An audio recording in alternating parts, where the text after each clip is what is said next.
good. Thank you.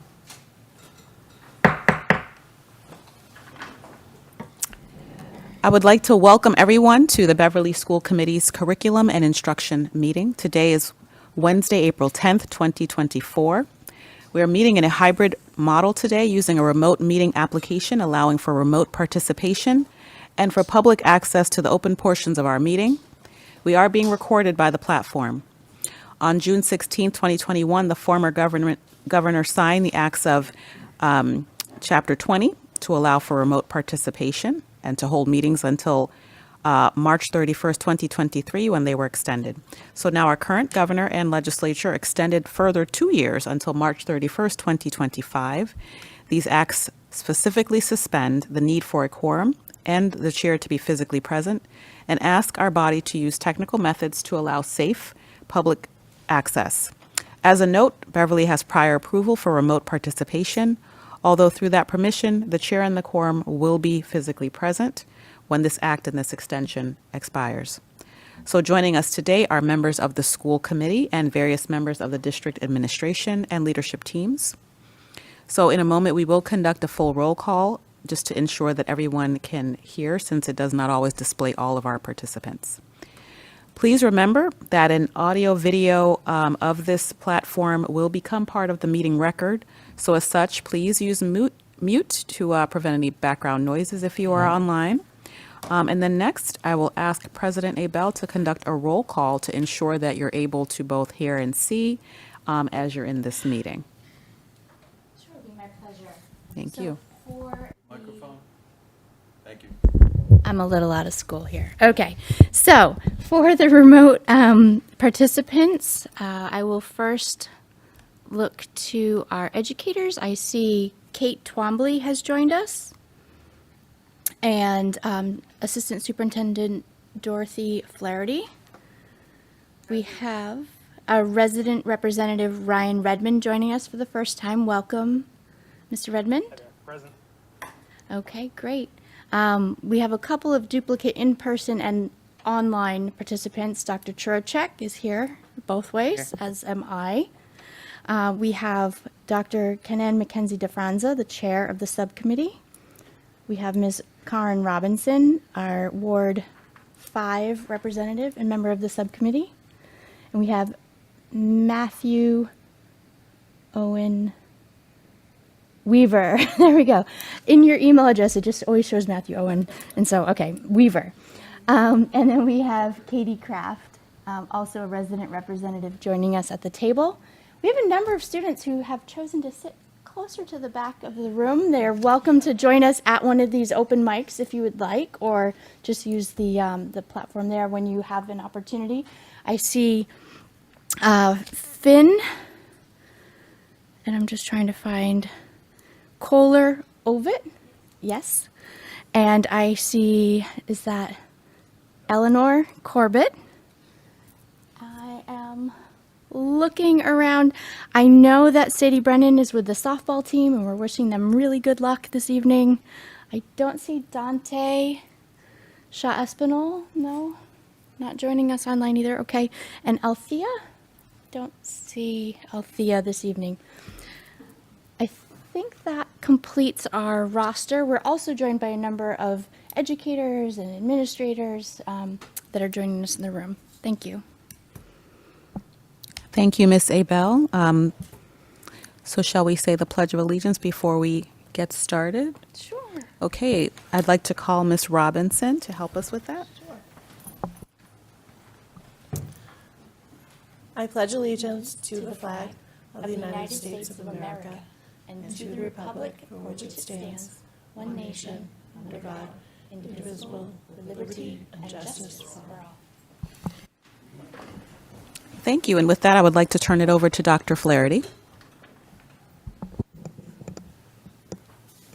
I think Dr. Trochek's going to move our slides because I had to be at home tonight. Do you want me to talk, Dr. Trochek, or do you want to control it as you're moving the slides? You can, if you want, you can take it away, or if you'd prefer, I'm happy to do it. Okay. The first thing on our agenda is the approval of the minutes of the March 13th meeting. However, I believe when you got them, there were some areas highlighted from Mrs. Bergeron that were not able to be captured from the tape. So we didn't know if anybody could help to fill in the gaps. But that's what we have is what we were able to get from the recordings. I would make a motion we table this. I did find my notes from our last meeting, but not until very late this evening. So if we wouldn't mind just tabling these until our next session, I will fill in the blanks. Terrific. Is there a motion to table? There is a motion. Is there a second? Second. Okay. Can we just table that, or do we need to call a roll? Mabel? You know, I usually have my card handy. I think we didn't have an original motion. It was just on the agenda, so we don't necessarily need to. We do have an asterisk that says we may not take all items on the agenda, so I think we're okay to just move forward. Okay. Sounds good. Okay. And we have our student representatives to give us our updates in the schools. Ms. Abel, could you call them, because I can't see who is there. Yep, so we are just joined by Finn and Eleanor this evening, or Ellie? Okay. So Finn, why don't you go first? You just push that button once. Yep.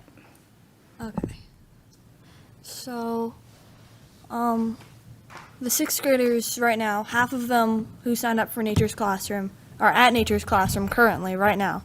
And both of my brothers, they're going the week after we get back from vacation. So, yeah. I know that'll be fun. We didn't get to do that, so I'm excited for them. And the Quebec trip, to the Quebec City trip, for the 8th graders who are taking French, that's going to happen on this Saturday into vacation. I'm super excited for that. We got our packing lists and we're just getting really excited.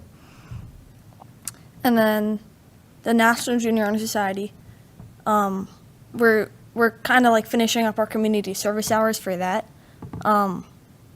I've been going to like downtown cleanups run by the library, and yeah, I've seen a ton of 8th graders there. That's like a place where a lot of them go. It's a fun place to hang out too.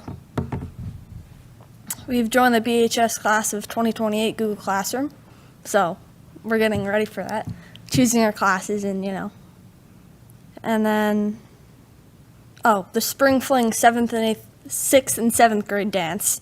That's happening soon. Over 300 students will be present, so that's a big deal. So yeah, that's it. Terrific. Lots of good things happening at the middle school, and we're very excited about the weather so far for Nature's Classroom. They've had a great week, so let's hope tonight's rain will be over by tomorrow during the day and they can enjoy their last day of activities. And we wish everybody a great, safe trip to Quebec. We hope you have a wonderful time. Are there any questions from our members? If not, then we can have our next update. Hello. From the seniors' point of view, this week is what's known as Senior Finals Week. So a lot of the seniors who are planning on going on REACH internships or projects are taking finals in their classes. That's for any class that is in an AP. Next week is April vacation, which means the following Monday, underclassmen will return, and then the seniors will begin the 4 weeks of their REACH project or internship. Yesterday we had a job fair. I actually think I heard whoever was in here before that kind of discussed that. I didn't go personally, but I did hear feedback from some other kids who said that they really did enjoy it. And we had a fire drill last week in the pouring rain. It was not a drill, but we didn't know that. It was in the middle of class, which was kind of fun. It was pouring rain, which was not fun. But it did break the day up a little bit. That's all I have. Were you wearing? This is always an exciting few days for our seniors as they're getting ready to wrap up their in-school learning and move to their REACH internships. Well, and I'm noticing Ellie has her Uggs on today, and they were not ruined by the slush and the rain, so you lucked out. There you go. That's a good thing. It was a costly, not a drill, costly. Any questions for Ellie? Just wanted to say good luck and happy last day of classes on Friday. Yeah. Thank you. Congratulations and enjoy your internship. Okay, moving on. We have several updates. Dot, hold on one second. There was a question, hold on. We asked Ellie what she's doing for her REACH internship. I'm doing it in a group of 3. We are going to be reviewing local restaurants and food places. We're going to make an Instagram and a YouTube. We're going to have some feedback from other people. I'm taking on the nutrition research portion of it. My friend is going to be doing the marketing and handling how we run it on social media.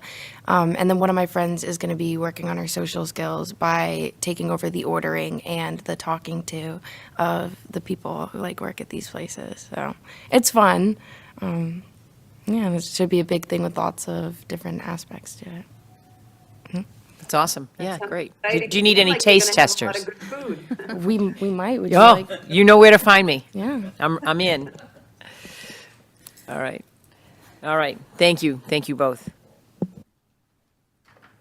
Okay, moving on, we've got 2 really exciting presentations to share with you from the high school, some really good news.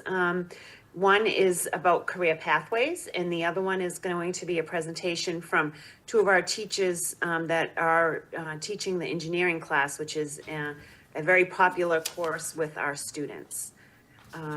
So if you could move to the next slide, Dr. Trocek.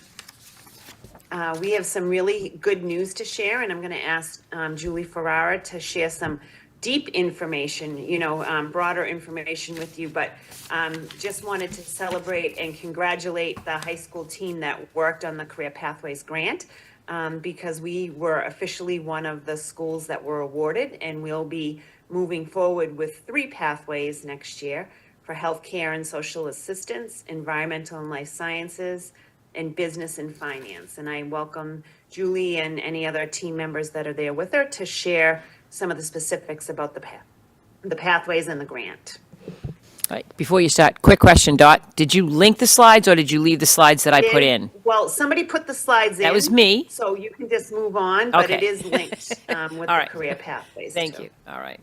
All right. Very good.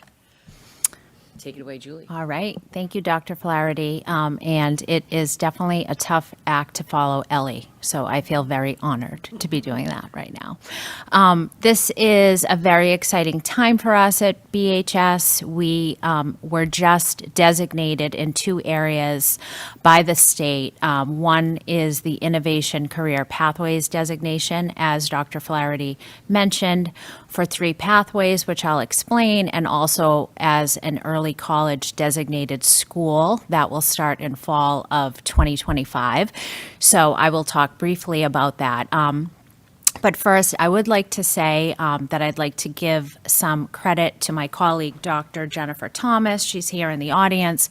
She really helped me push the last push of this forward, and the support of Principal Mark Thomas, of course, with this. But it didn't just start this year. The work of some of my former colleagues was certainly part of this process. Megan Sudak, for example, she's a former business teacher at the high school, and she's now our City Connects coordinator. She worked tirelessly on developing these pathways years back with our former principal, Betty Taylor, and they established a committee of staff members, teachers, guidance counselors to really try to create homegrown pathways. So from there, the process was we had to appeal to the state to see if our BHS pathways would get approved. And we did get 3 of them approved, which I'll describe. But we're one of 22 Massachusetts high schools to be designated this year. And of those 22, we are the only district to get 3 pathways designated initially. So we are excited about that. The 3 pathways are pathways we had started to work on in a homegrown type of way, but we embellished and modified and accentuated them, and we were able to get those designations. So those are environmental and life sciences, healthcare and social assistance, and business and finance. And we also have 2 other additional career pathways at BHS that are not designated by the state. We did not apply for that, mostly because the state does not have an equivalent innovation career pathway in their list. So we also have education and hospitality that we have for ourselves at BHS. And then in the future, we plan to explore the designations of the next 3 pathways you see there: clean energy, information technology, and manufacturing. But we do have a little work to do on those. Next slide. Okay, perfect. So just to explain the initiative by DESE, the definition of an innovation career pathway is really designed to give students coursework and experience in a specific high-demand industry. So it's a combination of students taking a series of courses that relate to that career path, and then to give them the exposure to industry partners locally and some experience, some career immersion opportunities for them in that chosen field of study before they actually graduate high school. So the key components of the career pathways are developing the partnerships with the local employers and Mass Hire. So we are connected to our local Mass Hire board. Katie Crowder there has worked with us to develop some other activities that we will put in place for our students. It also allows students to gain work experience and insight about the field to see, to sample it and see if it's something they want to pursue.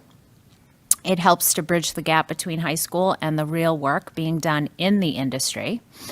And then it allows students to explore a passion or area of interest to them while also strengthening very tangible employment skills. No, that's okay.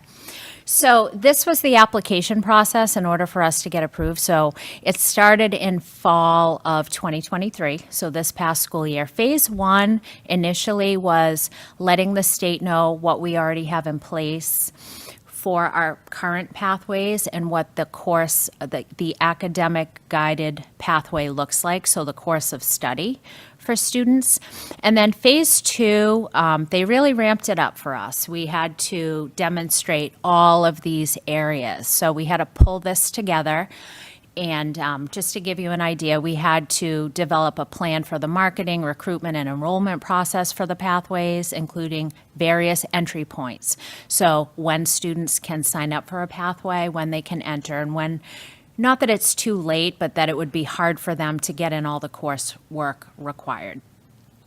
They required of us a full description of the MyCap. So the MyCap is the state's guidance, scope, and sequence. So it's the standards for guidance departments to follow. And so they needed a complete detail of our Beverly MyCap and all the career and college readiness activities that we have in place from grades 8 through 12. We were required to show what student support measures we have in place for students who are in the pathways. So that's academic support, career and post-secondary planning support, and maybe social emotional support for those in the identified pathways. We had to create an established series of CDE, that's career development education activities, including those along the continuum of career awareness, career exploration, and career immersion. That's the state's career readiness continuum, and supported by the Mass Hire workshops that you'll see in a minute that we will put in place. We had to come up with the guided academic pathway for each of the pathways. That includes technical courses within the pathway, advanced coursework, including AP and dual enrollment courses. We had to provide industry-recognized credentialing. So we had to give examples of what students could take for certifications that they could use later to attain employment in these industries. And also we had to have a full description and examples of career immersion opportunities that we have in industry-related fields of that pathway, including those that our seniors have participated in for REACH in the past and in the future. and also mentoring and shadowing opportunities that students can participate in grades 10 and 11. So what does being in a pathway mean? Well, the first thing I think students want to know is, what do I have to do to be in a pathway? What does it include? What courses do I take? So for each of the pathways, including our other two pathways that we have at BHS, Education and Hospitality, for the innovation career pathways, we have to have a sequence of courses. So these are suggested years that students take these courses. They all start with a course called My Future Career Success, and they will be taking that in grade 10. Right now, students are taking that in grade 9, but we are going to move it to grade 10, and students will start there as they start their pathway. That course was designed by Megan Sudak, again, just to give her some credit. It's a course all around employability skills. And so then for each pathway, students have to complete 20 credits of courses within that field and in preparation for either college or employment after high school.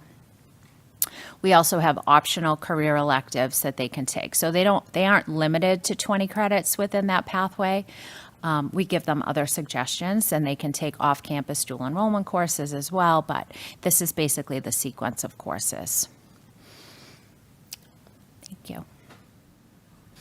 Okay, I won't go through every little detail of this, but also what being in a pathway means is that there are a series of other CDE, so that's the career development education opportunities throughout. So in 8th and 9th grade, students are first going to understand and become aware of what pathways we offer, and they would be registering in the spring of 9th grade when they're choosing courses for their 10th grade year.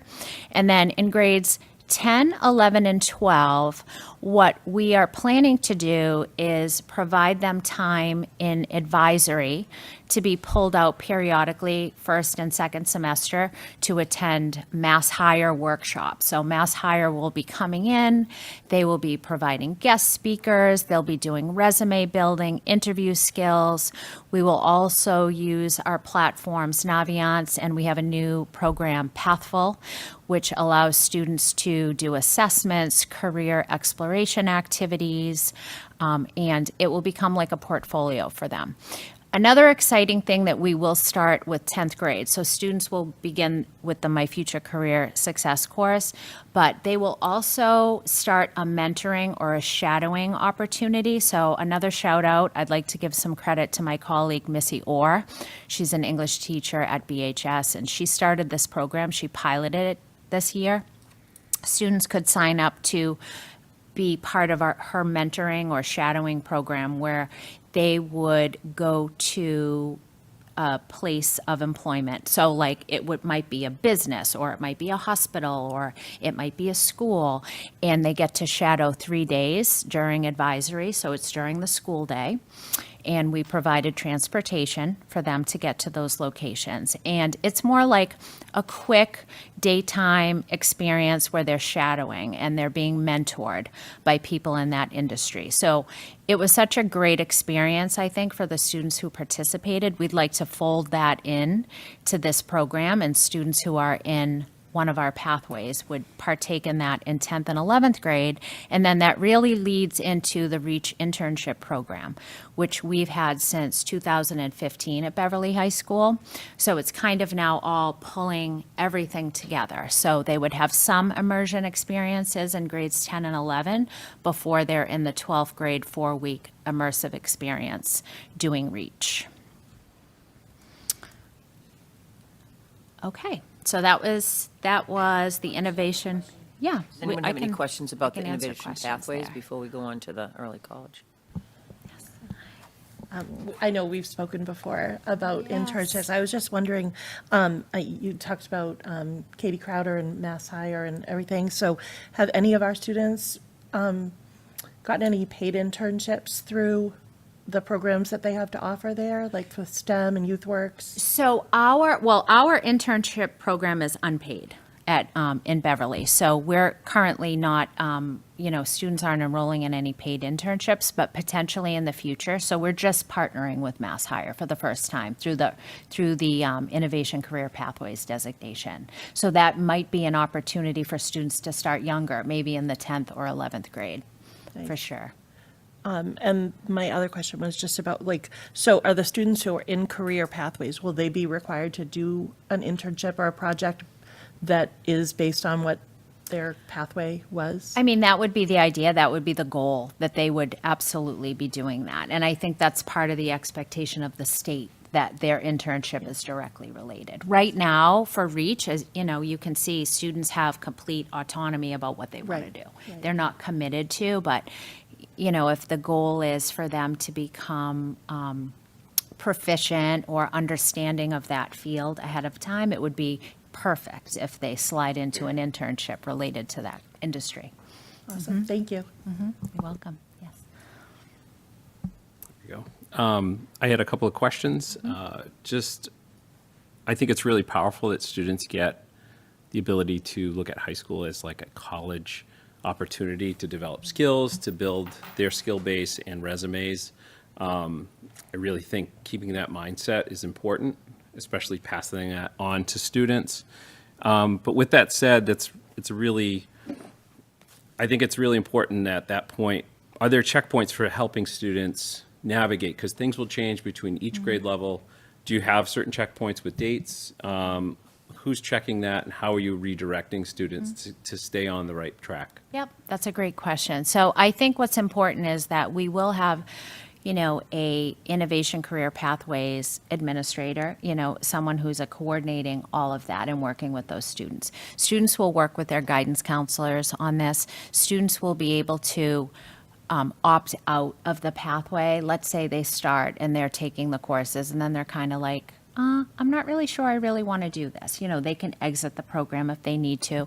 There'll be academic support for students who are taking advanced level coursework in these pathways as well. They'll have academic support.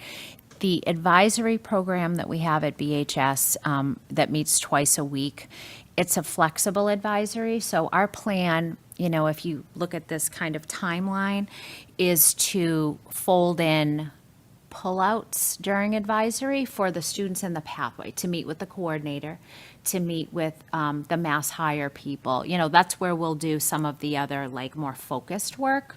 So I think that they will have a lot of checkpoints throughout the year to really check in and see if they want to stick with it. And then if they go off and do a mentorship or shadowing experience and they're like, Ms. Farrar, I really don't want to do this anymore. That's great experience too, because then they know, I really don't think I want to pursue this career, and it saves them time when they're applying to college and into programs. They can make an informed decision. I just had a couple other quick questions. I think it's really important to start to capture students at an earlier age, looking at middle school. How are you stepping back to students in middle school? Are you having them step up to the high school to do a shadow, to kind of start to develop those ideas in 6th and 7th grade? And then by 8th grade, they can start to make more educated decisions on what they're looking at doing, and what are we doing at the middle school level to help prepare kids for those pathways? Yep, that's a great question. So our MyCap, which I mentioned before, is our scope and sequence for our guidance department, actually grades 7 through 12. So all of the activities that we start with 7th and 8th graders in the classroom. Maggie Lilly is the guidance counselor at the middle school. She's fantastic, and she gets into classes and she does some of those CDE activities, some of the assessments. She presents on high school programs, and we have our 9th grade guidance counselor, Elise Murray. She comes down and she works with the 8th graders as well. She was just here doing course selection with the 8th graders, and an explanation of the pathways and the courses we offer at the high school are all part of that process as well. So it's definitely a vertical continuum. One more question. Sure. Is there opportunities for students to obtain college credits by going through these pathways to help with college? So that leads into our kind of our next phase here. So yes, we are working to establish a partnership with North Shore Community College. It's going to be part of our early college designation, where we are offering college courses during the day for students as part of their academic experience, as part of their schedule. So they will be actually able to access that during the school day. It's pretty much dual enrollment. Yeah, it's dual enrollment. So it's college courses taught by Beverly High staff potentially, or college staff coming in during the day to teach courses. Students can earn credit. So the early college program is kind of also a pathway. And students can earn up to a semester's worth of credits before they graduate high school. In addition to that, and you'll see on my last slide if I can get to it, I don't want to take up too much time, but we also have other dual enrollment opportunities that we offer. So we have a partnership with Salem State. Salem State offers our students free dual enrollment. We just put that out there to students in the weekly guidance blog, and as long as they apply by July 1st, they can take a free dual enrollment course. There's a list of courses they offer for free.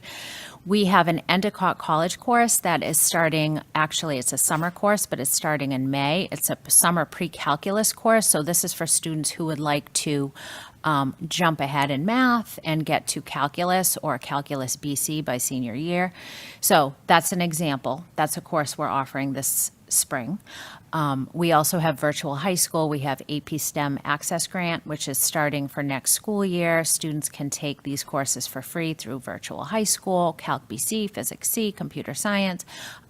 So we often have dual enrollment opportunities for our students at BHS as well, in addition to the AP courses for advanced coursework. You're welcome. All right. Okay, so what I was going to say about early college was just that's another exciting thing that we are going to be able to offer in the fall of 2025. And the only thing I would add is that we met beginning of the year, and what we were learning about these designations is that they open the door for other opportunities as well. And so the hard work that went in to get these designations can't be underscored. It really is a great opportunity for us, and I know how much work it was when you put that time in. And so I really appreciate that. To actually have the designations from DESE opens up federal grants. It opens up opportunities for us to do a lot of different things. So it's very exciting. And the early college opportunity, I think, is going to be really, really good for our students. So thank you for all that work. Thank you. Yeah. Thank you so much. All right. Julie, I know when we started this, it seemed almost insurmountable of what we could accomplish in a year, and you guys did it and did really good work, and can't wait to see it actually being implemented for next year. And if committee members have other questions, you can send them to me and we will get answers for you. But I'm going to move us along because we do have two other presentations this evening. And so next, I'm very excited to share with you, so you can see some hands-on learning that our students are doing with our engineering courses at Beverly High School. When Dr. Thomas came, this was one of the areas of passion and interest for her. And I'm very proud to see how she has worked to get the right people in place and to really grow these programs. And so she's here this evening with two of her teachers, Phil Sabrowski and Jerry Shaw, and they're going to give us a presentation around engineering at Beverly High School. Thank you. I was just going to take a quick minute and introduce them. They've both just been with us for a year and a half, so this is the end of their second year at Beverly High School, and they've done an amazing job of really making our engineering courses hands-on. So I'm going to turn it over to them so they can wow you with everything they do. Yes. Yeah.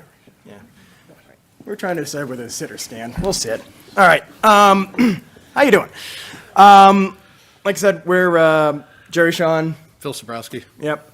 We won't go into too much detail about our background, but We're new. yeah, we're new, second year here. We have both varied backgrounds. We've both been teaching for over a decade.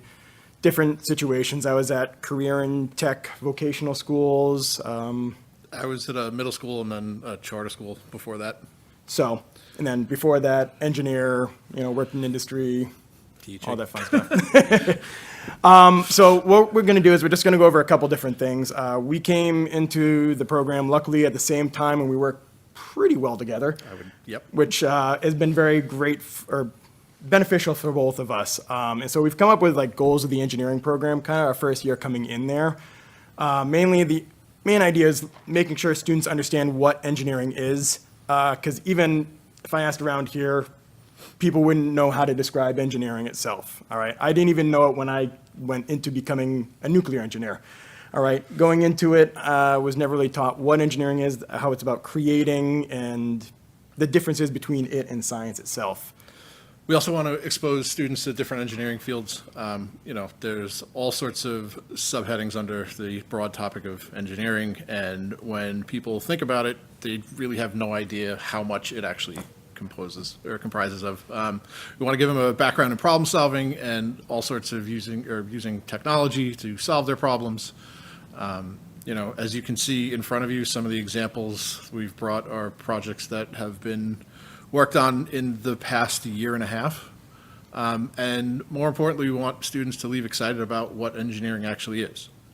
Yeah, so in that mind, we have other sub-goals in there: engage more girls in engineering field, make them feel like they're part of it as well. Coming from industry myself, there is a transition going on where it was a very male-dominated field, and it is changing, but there still are barriers to that, and we hope to kind of, being two male teachers, try and make sure that we're not stigmatizing that and make sure that girls are also feeling accepted into the program as well. One of the major goals we've also been dealing with, especially with the help of Dr. Thomas, is to connect more students with local industries, and in that part, becoming kind of a career pathway for students that has two major ways we can go for, so workforce or college. Because engineering can be college bound, it can also be workforce bound. And especially myself coming from, vocational schools, I saw both ways going through there. And we have a lot of, industries around the area, especially here in Beverly, that we could benefit major big time from it for our students. All right. So current curriculum, what we got going on already. So I don't know if you want to take this. So we basically took what we had available to us, and when I first met Jerry last summer, before school started, we looked at each other and said, do you want to do it from a textbook? And we kind of said no. And what we did was basically we took all the standards and we looked at what was available, and we redesigned it to be all project and hands-on based. So everything that you see in front of you is linked to a math standard, but instead of being from a textbook or from a worksheet, it is students actually building and creating things. We have actually changed things from what we did last year and come up with different projects. The cars that are in front of you are solar cars. That's a project I tried this year because we weren't available to do it last year, or we weren't able to do it last year, being so new. The students had to learn how to wire up the cars, get them to work, use the solar panels to recharge the batteries, and they actually do work. So, it was one of those things that, do you want to try it? We were able to talk about it, and I think it went pretty well. A couple of changes we want to do for next year. We've already talked about what we want to maybe add or change or to modify to make it better or more impactful for students for next year and have better projects, really. Yeah. And what I'll go through right now, this is the current scope of our class and what we have, and obviously we're going to be building on this. But based on DESE standards as well as ITEA standards, we have engineering design, which we start off with, which goes through your basics of how you problem solve, how you work through items, computer-aided design, drafting and architecture, problem solving. A lot of kids haven't been used to the idea that failure is good, and that's where you learn from. So getting kids used to that idea of failing, all right, and learning from it. Yeah, that's pretty much the whole first week and a half, 2 weeks of school is we tell them failure is always an option, and to expect to fail. The only reason why that bridge is here is because the student wasn't in class to test it. Or was that the one that you didn't want? That was that one, yeah. We had two people build suspension bridges. This one didn't get tested. That one actually held the most weight. That one's actually broken. So they are designed to fail. They're expected to fail, and we want students to not be afraid of that failure. Yeah. Other topics we dive into, I'll go kind of quickly through these because we got a few other stuff. Civil engineering, structures, material science, mechanical engineering, talking about fluid dynamics, thermal dynamics, and then we get into electrical engineering, which is the part of the year we're in now, dealing with electricity, dealing with computers. Obviously, there's a lot of other aspects of engineering that we talk about, but based on the year and based on the standards, this is kind of the main fields that we kind of aim towards, which are also some of the main fields of engineering that students get exposed to either at the collegiate level or in industry as well. So the whole idea that we wanted to come in, and both of our teaching beforehand has all been based on this, is the idea of hands-on work, in particular because students get a lot more purchase from that, the idea that they're working creatively to actually be able to build their own items. So we transitioned, we found a lot of worksheet-based stuff in the classroom. We transitioned everything to more hands-on. So right now, I'd say in the class, probably like 70% to 90% is all hands-on. Yeah, it's 85 to 90 at this point where everything's hands-on. Kids are building for 70 to 80% of the class. We try to keep it very quick, limited, not with the information, but with how much time they actually spend sitting. Because when they're sitting, they're not actually doing, and by not actually doing that, we don't feel that they're learning. Yeah, so that's also building into our assessments. Our assessments, we grade and work a lot more based on our projects rather than tests and quizzes. Tests and quizzes, much lower on the totem scale for us in understanding what students actually understand versus the assessments, which are a mixture of seeing them actually work and also reports, working on technical writing, which obviously is different than academic writing that they get in their English and their social studies classes. How do you get your point across? How do you get your designs? How do you learn from it? More projects, less labs, which basically all that means is creative thinking versus step-by-step guidance. Labs, if you think about your typical chemistry, biology, any lab like that, you have your steps that you're following, but there's not really any of that creative juices going in your head. Some of our projects, we basically tell them, these are your what you're allowed to use. We've taught them some of the background. It's like, go. The things with the motors, the little pink device and this little trolley car, that's actually their final project. It's a whizzer. They have to go from one side of the classroom to the other in a given amount of time and then possibly go back. We don't tell them how to do it. We don't tell them what materials they have. They just get the challenge of this is where you start, this is where you end, figure it out. And they come up with some pretty ingenious and pretty creative ways of getting the task accomplished. Yeah, while we're there for guidance, we try to make it that they're the ones coming up with those solutions. They're the ones trying to find most guidance.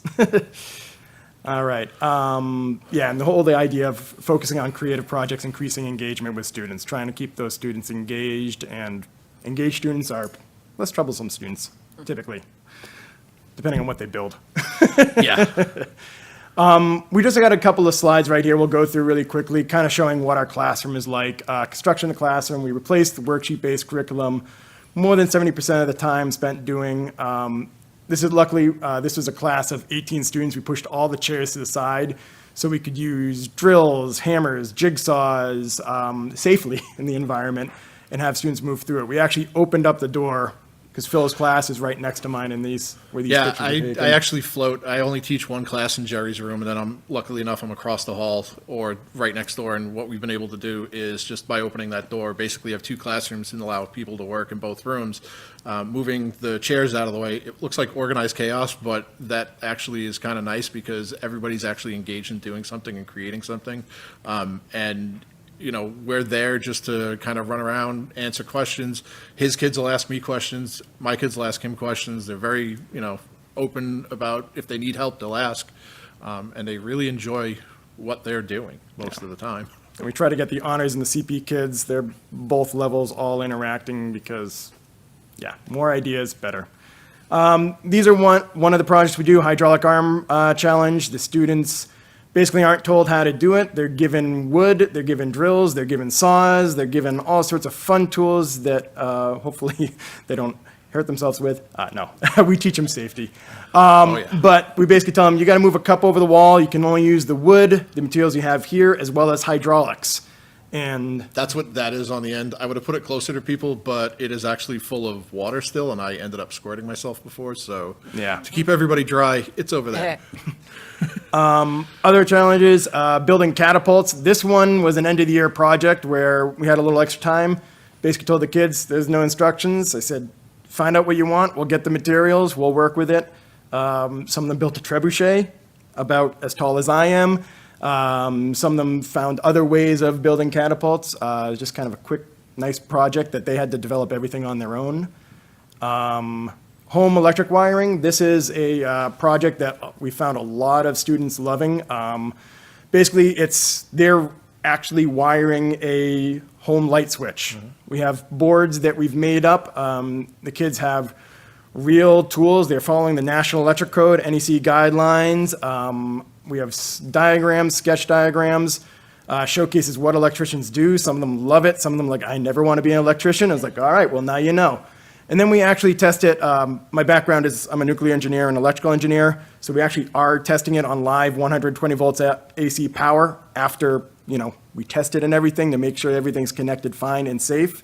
And so the kids actually see their projects actually working correctly on there.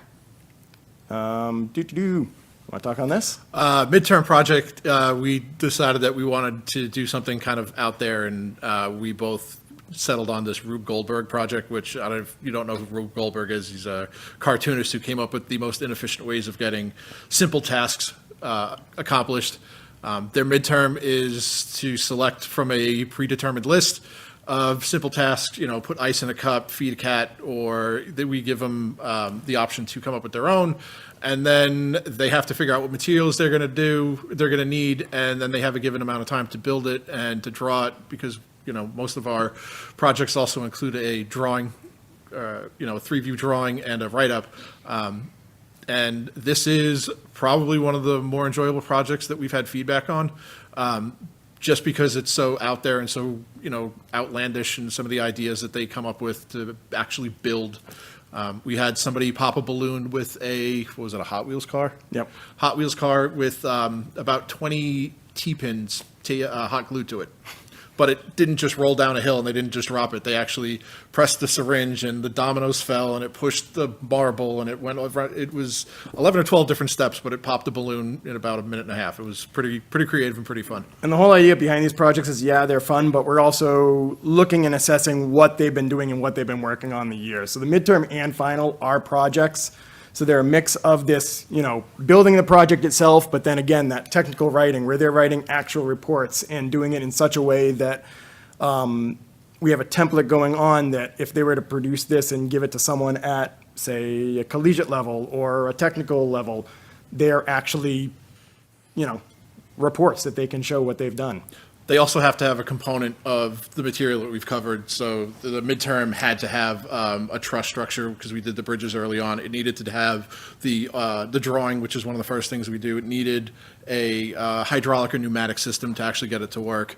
And then there were simple machines that it needed to include as well in order for it to actually be an acceptable design for their midterm project. Okay. I'll try and go a little faster through this. So we also have field trips. We've been trying to make connections with a lot of companies. Trillium Flow and Clock Tower are two of them. We actually have had REACH interns go out with them from our classes as well. We've been really successful in actually getting some of the companies we've been able to connect with. Students have internships with them and actually have been working over the summer getting paid at these places as well. In particular, Clock Tower Engineering, they hired, I think, 2 or 3 of our students for last summer as interns, and they got paid and were working on some pretty high-level equipment, which they were happy to tell us about. As far as future plans, we have a lot. This is only our second year. We hope to do a lot more. We want to grow the projects, skills taught, expand and adapt the units to our ever-changing engineering and technical landscape. Tools and machines available to teach and train students. So not only the idea that they have the tools there that they can build and design with, but also to train students with. Expand our opportunities for students not going to college, because college isn't, especially in the engineering realm. I know so many colleagues, even in the nuclear power industry, that never went through college and did just fine. If they have the background and the technical know-how, they'll be okay. And then more connections with industries in the area to help kind of build our base with REACH internships, summer internships, and even just field trips out there. And then further down plans, I'll just keep going with this. I mean, we have a very limited space, but we make it work. It is a little bit of a challenge, but it's, we've figured out how to make it work. We still have come up with new and creative ways to figure out how to store things. We actually sat down during one of our meetings and tried to redesign a little bit of the classroom to try and better fit our needs. We went, mobile solutions. We got a cart this year, which was fantastic, that I'm able to bring some materials, not everything, with me to the other classrooms. It has made transporting, small tools and equipment, supplies back and forth a lot easier than trying to do it, in multiple trips by my hands. And then further on. Jerry, Chris, could I ask you to go to show the student data about the classes? We are going to run short on time, but the members will get the whole presentation tonight after CISL. And so then if they have questions, they can share them, and I'll get them to you. But I thought that the student data was really amazing, and we do need to hear from Mrs. Pasquarelli about foreign language before we finish tonight. No problem at all. No, we're probably going a little long there. Reaction to classes so far. So this is all data we've collected at the end of the year. We try to collect the data to make sure we know the students are enjoying what they're doing, as well as getting stuff from it. How much did you enjoy? We've been noticing a lot of feedback on the 5 end of things, and as far as projects go, we're also seeing high levels on there as well. Another thing that we've been taking a look at is also identifying what the students desire. As you look more towards the right of each one of these graphs, those are ones that students are finding more interest in. We have basically manufacturing, biomedical engineering on the very high scale towards the right-hand side. Biomedical is actually a class that I've taught in the past, and students end up loving that because it ties together so many different things, the construction and the body, and gets a really diverse level of students. You can also see robotics and home construction also have a lot of interest. There were a few other fields that we looked at as well, but these were the top 4 that kind of looks like what we want to go into. All right. I can't thank you guys enough, and if anybody gets a chance to go in and visit, you can feel that energy in the room from the students is actually palpable. And it's a really exciting experience just to see the kids doing the active listening and learning, and when you talk to them, they can explain to you everything that they're doing. So I thank you for all of your efforts, and like I said, if we have questions, we will get them to you, but I just wanted to showcase the great work that you were doing, and congratulate Dr. Thomas on all the work she's done and finding the right people to bring to us. All right. Thank you. Sorry if we went too long. No, it was awesome. Oh, great, thank you so much. Now, how do I get out of And this? I would be remiss if we let them leave before I also thanked the Bev Ed Foundation, because they've given us some grant money that's helped us to get some of the equipment and tools that are needed for that classroom. And so now we're going to hear from our assistant principal at the high school, Erica Pasquarelli, who was asked to lead and work with the language department to finalize their curriculum review. As you know, we've used ESSER to upgrade much of our curriculum. This will be one of the last areas for the high school, the one area that we'll still bring forward probably next year because the standards just changed and we don't want to rush to choose the wrong piece of equipment and of curriculum to bring forward is for in the wellness, the health framework has just changed, so we need to upgrade that. But this will complete the major core subject upgrade of curriculum at the high school. All right, I'm ready to go. Am I live? Can you hear me? Okay. You are live. Thank you. I won't take up too much time, but I was really lucky to have walked into a situation where this work, kind of like Megan Sudak and the work and guidance, this was sort of year 2, and the people who were sort of running this, some of them are here and some of them have moved on. So the selection committee that I worked with this year, it really, really helpful. Stephanie Andrews, who just had a baby and couldn't be with us. She's our German teacher. Caroline Collins is brand new. She's ASL. Did a lot of the work for the ASL curriculum that we're going to look at tonight. And then Ellen Kaminsky, she's been a Spanish teacher for a long time, is really helpful, and she has a lot of history. Diana DeSantis did also has been there for a long time. She was wonderful, teaches Spanish as well. Jen Fitzpatrick also had a baby, so we have a little baby boom going in the world language department. She's brand new this year, really meaningful. She had some curriculum that she used in her other school districts, same with Rochelle McFarland and Catherine Ratty. So the three of them are brand new this year. We really, I don't know, the Spanish gods were looking down on us because they're amazing. I think we've really lucked out with a really lovely group of teachers, and they came with what they were doing in their schools. So when we were doing this, we had some actual real-time use of other curriculum. So when we were able to do this, I felt like it was meaningful. And Catherine Sepulstra, who's our French teacher, and she was lovely looking at really focusing on the French curriculum. So the first thing we did as a group, we were new, we developed the criteria that was really important, and that the super site is like what all the teachers really want, is this sort of online platform that works well with your school management system and also with Google Classroom. So that online platform that the publishing company provides was something that they really wanted. They wanted access for every student. They want to be able to communicate with our platforms at school. Obviously, like super important to them were all these extra things like readers for kids to be able to actually read in the target language, writing in the target language, exercises with different voices and accents. So now what they have is something very different than that. An online, dynamic workbook, if you will. Not like this, I don't want you to think of a workbook, but more of like a more dynamic online platform workbook and assessments, obviously. So other big pieces of criteria is they wanted performance-based assessments and activities. They didn't just want it to be this like, just rote from a book. They wanted world language to be an action, something they're walking away proficient with the comfort of using the language.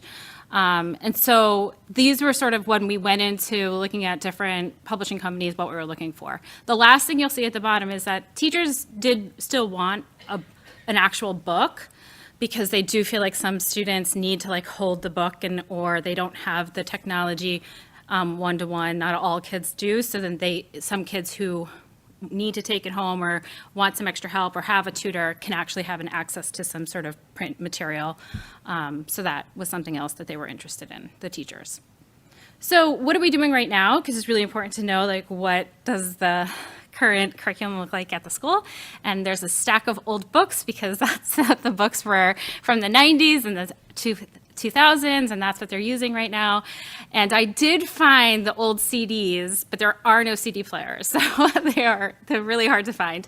A lot of the stuff that we're currently using, you can't purchase. And so basically what teachers have done is it's a lot of homegrown, and they're trying to keep current, creating their own, reading their own dialogue to create their own speaking and listening activities, taking things from the internet, but it's time to invest in some updated curricula for our department. So there's an organization, it's the American Council on the Teaching of Foreign Language, and DESE. So the DSE came out with new curriculum frameworks in 2021, and part of that framework's development is tied directly to this organization, right? And so it was really, really important that we picked a publishing company that had already done all this work for us, and they did. So the company that we're looking forward to working with,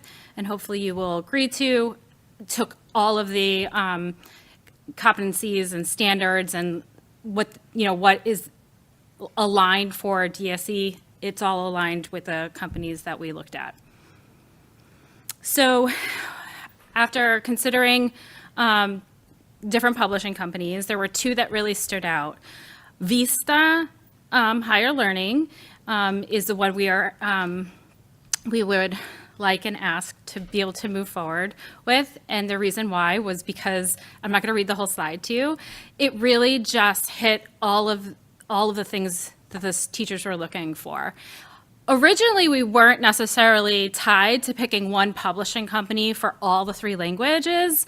In fact, at first it was, we're just going to look at for what's best for that language. It just turned out that Vista was the best choice for all 3 of our languages. One of the big things is that it has opportunities for real applicable projects and in the timely, I want to say up to date. I'm so sorry. It's living. It's a dynamic platform. So kids are able to work through real world issues using the target language. And all of the platforms now have multiple components. So the online textbooks, the consistent practice. So I was trying to explain the workbooks have all the things that you think about a workbook having, but it also has a speaking and listening, and that language is audio. It's people speaking with all different kinds of dialect and different real world voices, not like robotic. Or I think about the old CDs you used to put inside your CD player, listen to and have to like translate it. This is more real world and applicable with active use language. So they walk away being able to have comfortable language skills. The audio and speaking practice in this is really great. The news and the cultural updates is right in, this is an example of the Spanish-speaking world, but it goes right to online newspapers and actual what's happening in the news currently. And the animated grammar tutorials are all there. So they have all of these, it's embedded right in, and then the kids can take it online and it collects all this data for them and also gives them real live practice opportunities as well. And then there's, like, I mean, it's just, this super site has everything. This activity packs it has interpersonal communication activities. And the whole point is that kids walk away being able to have real life conversations instead of it being so rote, I think is, what it is. So on a totally different note, we have ASL. ASL's also been 100% homegrown. And this is this is a little bit different. The resources here, there's only 2 really major companies. And so this is the one that our Colleen Collins looked at really well. And she's like, I just really like the online portions, and all of the videos are really key. Right now she's doing all of that. And so the final investment for Vista, and this doesn't include ASL, because ASL is a different price. It's not part of the Vista program. It includes 6-year licenses, so that's the super site. The professional development, Vista is going to give us text for no cost, and so that's the price there. Their original price was proposed was $136,000, but then they came back down after some negotiation to that. The others, just if you want the information, the other company that really offers wonderful products as well, and it was really a tough choice, is Wayside Publishing, and their quote also, was $146,000 for a 6-year license as well. So we would like to move forward with Vista. And I'd like to thank Mrs. Pasquarelli for her presentation. And they actually, Vista worked well with Mrs. Pasquarelli and the team, because their original quote was around $155,000. And when we said that was, too high, then they worked to bring it down and then gave us additional free resources so that we could get under the $100,000 range, but that is for a 6-year license.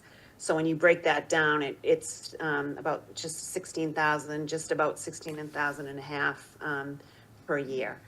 And so that we would be looking for a motion tonight. Although it's not a change in program, it is a major upgrade of resources. So we've been bringing all of those forward to CISL just so that we can have your stamp of approval on it.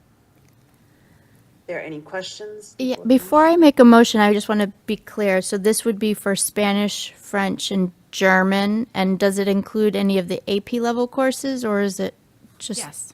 Okay. And the ASL would be handled separately? It's an additional course, but I believe, Mrs. Pasquarelli, that's under $1,000, correct? That's 500, right. And that's just, it's different resources. It's like a one-stop purchase. Okay. Yeah.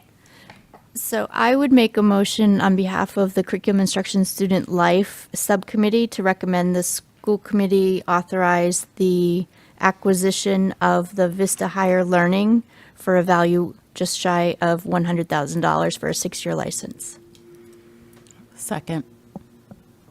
The motion's been made and seconded. I can't see if there are additional questions, but if not, could you call a roll, Ms. Abel?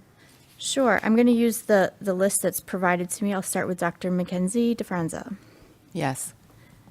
Oh, I'm next. I'm also going to say yes. Miss Robinson, Yes.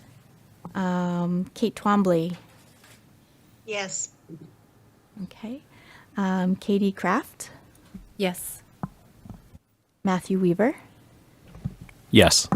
Ellie Corbett, Yes. thanks, Finn Kohler Ovit. Yes. I think those are our voting members, and it's unanimous that. Oh, Ryan Redmond. I'm so sorry, Ryan. I forgot you were online there, Ryan. Also a yes. Also a yes. Okay, so let me retally. We have 1, 2, 3, 4, 5, 6, 7, 8, 9.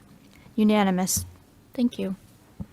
Again, we thank you very much. This is the end of our core updates, with the exception of wellness at the high school. So if we can see a silver lining for everything we went through with COVID and the ESSER money, this has definitely been one of it, where we have been able to bring resources that were 20 and sometimes 30 years old up to current year level curriculum. So for that, we are very grateful. And as you know, when we get talking about teaching and learning, we can go on for a very long time and often run a few minutes over. And so we're not going to get to the green team piece tonight, but Dr. Trocheck was giving that update. So maybe she'll want to either include it in her superintendent's update, or we can bring it back to you for the beginning of our May meeting. I'd be willing to make a motion for the subcommittee to adjourn. Second. Okay. Motion's been made and seconded. Could you call a roll? I will try my best. Okay. Dr. Mackenzie DeFranza? Yes. Miss Abel? Yes. Miss Robinson? Currently absent. Oh, she just stepped away. Okay. We'll just mark that absent. Sorry, missed that. Miss Twombly? Yes. Miss Kraft? Yes. Mr. Weaver? Yes. Miss Corbett? Yes. Okay. Miss Kohler Ovit? Yes. And Mr. Redmond? Yes. We are unanimous on adjournment, and it is 7:39 p.m.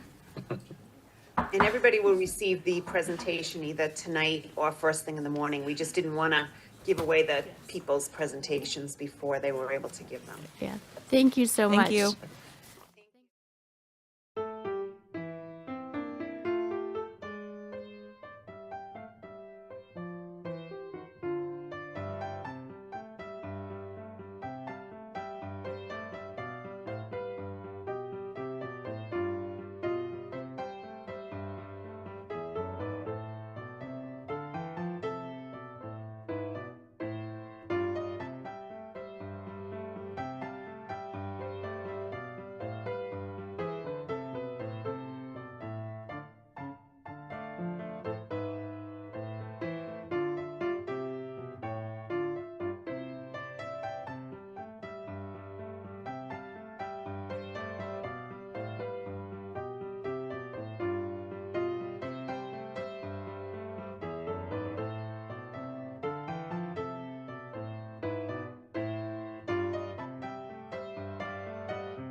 Welcome, everyone, to the Beverly School Committee. Tonight is our regular school committee meeting, and it is Wednesday, April 10th, 2024.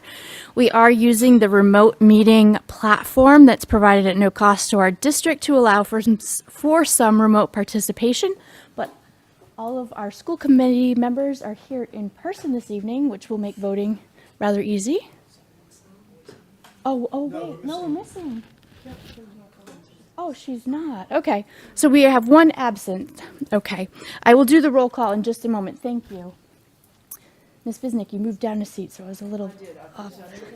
No, that's fine. No, that's all right. I will just explain that the remote meeting platform is allowed.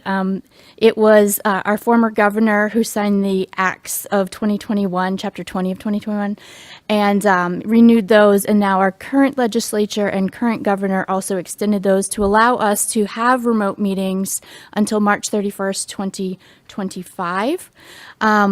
Also, Beverly has permission to have remote participants. However, when this act expires in 2025, we will have to have the chair and a quorum physically present. And also, we are making sure we allow for safe public access. As part of that, we are pleased to be broadcast and live streamed tonight by our friends from BevCam. Thank you so much, BevCam. We appreciate that. And because we are on this platform, it is important if you are a remote participant to make sure that you have your line muted so you don't inadvertently provide some background noise for us. When I do call the roll, if you are participating remotely and wish to confirm that you can hear and see us, we would appreciate it. But at this point, I think only Dr. Flaherty will be able to serve in that role. Tonight is a regular school committee meeting, which means on our agenda, we have an open forum for resident voice. If you were interested in signing up, we have a sign-up sheet in the folder at the podium. You can do that. This is an opportunity to address the body. We ask that you state your name and address for the record, as well as limit your remarks to 3 minutes. We have the option for you to sign up in advance to receive a link to join us remotely, or to simply email in your concerns. The email address is residentvoice@beverlyschools.org. We do ask that you send those emails prior to 7 p.m. just so we can make sure that we see them in time for our regular meetings. So joining us tonight are members of the school committee, various members of the district administration and leadership teams, and I will now conduct the roll call. We have Mayor Cahill. Here. Dr. Kenan McKenzie DeFranza. Here. Ms. Karen Robinson. Here. Dr. Jeffrey Silva. Here. Ms. Lorinda Visnick. Here. And I'm Ms. Rachel Abel. We are also joined by our student representative, Delia Gauker. Here. And our executive secretary, Donna Bergeron. Here. To her left is Dr. Suzanne Chirocek, our Here. superintendent. Joining us online is our assistant superintendent, Dr. Dorothy Flaherty. Present. Great. We have Principal Amy Blanchard joining us remotely as well, if you'd like to chime in. Present. Excellent. In our audience, we have Ms. Bethany Splansky. Here. Dr. Andre Morgan. Here. Ms. Jean Sherburne. Here. And we are joined in the audience by one of our educators. Thank you so much for being here, Heather Colton. Can't see around the podium, but I don't see any other members of the public or our teaching staff. So thank you all for being here this evening.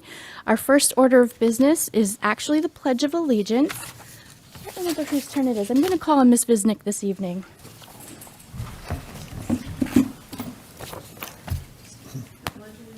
To the flag of the United States of America and to the republic for which it stands, one nation, under God, indivisible, with liberty and justice for all. And I think it's funny you all looked at that flag and I looked at that. Yes, we have a couple of flags. That's great.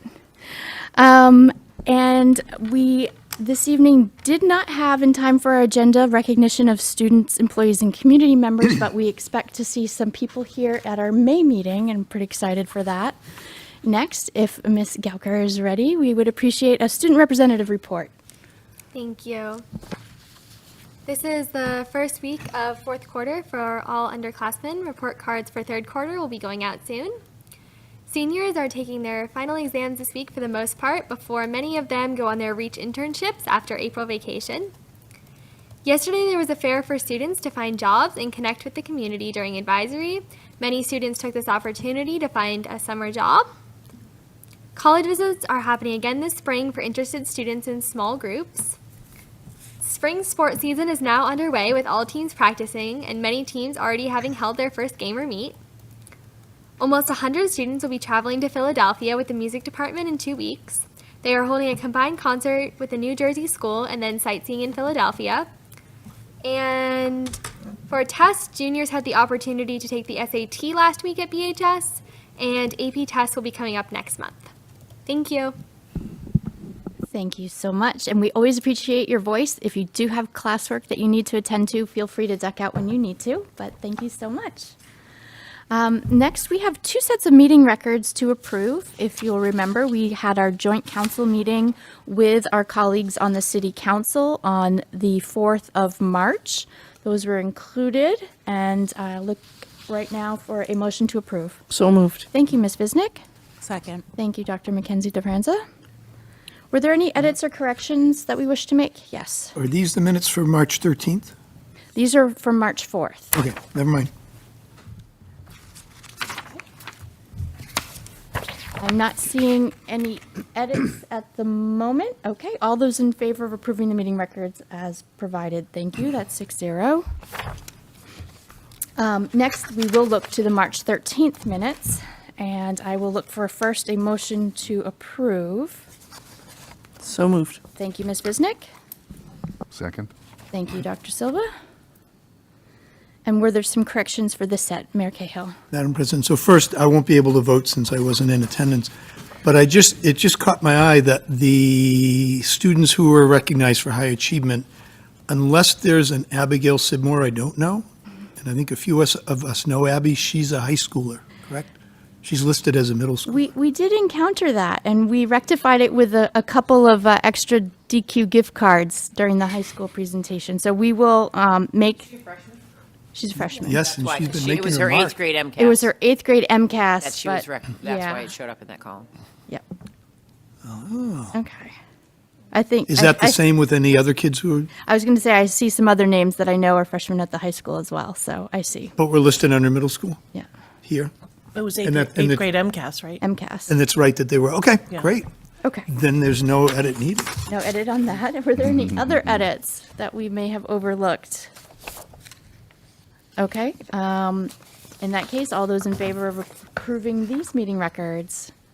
I see 5-0 with 1 abstention. Okay. This is the opportunity. Ms. Bergeron, did we receive any emails? I've not received any. Expected, but we have no one here in the audience that wishes to speak, so we'll move right along. Next item is items by consensus. This is a motion to approve the listed items. These are warrants listed as items A, B, C, D, and E with the associated numbers and dollar amounts as posted on the agenda as a collective group. Is there a motion to approve? So moved. Thank you, Ms. Visnick. Is there a second? Second. Thank you, Ms. Robinson. Generally, we don't pause for questions, but I'm just going to look around.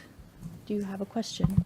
I have a question, not on, well, because this is kind of an F&F issue, and my F&F report's going to be later, but you're going to talk about something that came out of F&F. So I may be asking if I should give my F&F report after the superintendent, but before the president, from an ordering perspective. We could do that. Okay. Just a thought. Okay, and with the motion on the table to accept the warrants listed A through E in the current agenda, all those in favor? 6-0, thank you. We will let the superintendent do her report, and then I will likely call on Ms. Visnick to do an out of order.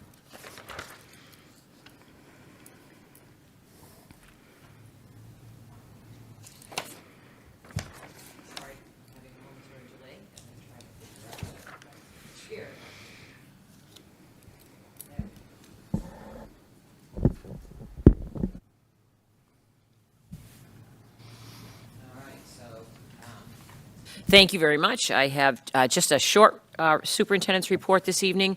I hope, well, there'll be discussion, I'm sure, but we have 3 items. First is the school choice parameters. Annually, we come forward, share with you what our enrollments look like under school choice, give you information regarding the number of requests we have, and then it's up to the school committee to make a vote to approve whether we maintain the number of seats that we currently open. We must report that to DESE, I think, by May 1st. So that we bring it forward tonight for your consideration on that. So that is a voting item.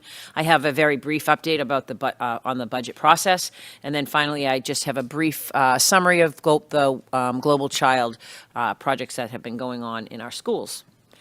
So the first is our review of school choice openings. You received in your documentation packet information regarding the school choice parameters, the number of seats that are filled currently for the 23-24 school year, the number of applications, projections that we've received, whether we believe they're staying or not, the new requests as of 24-25, and the number of seats that are available. And we always include that final column, an enrollment, so you have a general idea of what the current enrollment in those grade levels are. And clarify, Donna, those are the enrollments projected for next year. Thank you.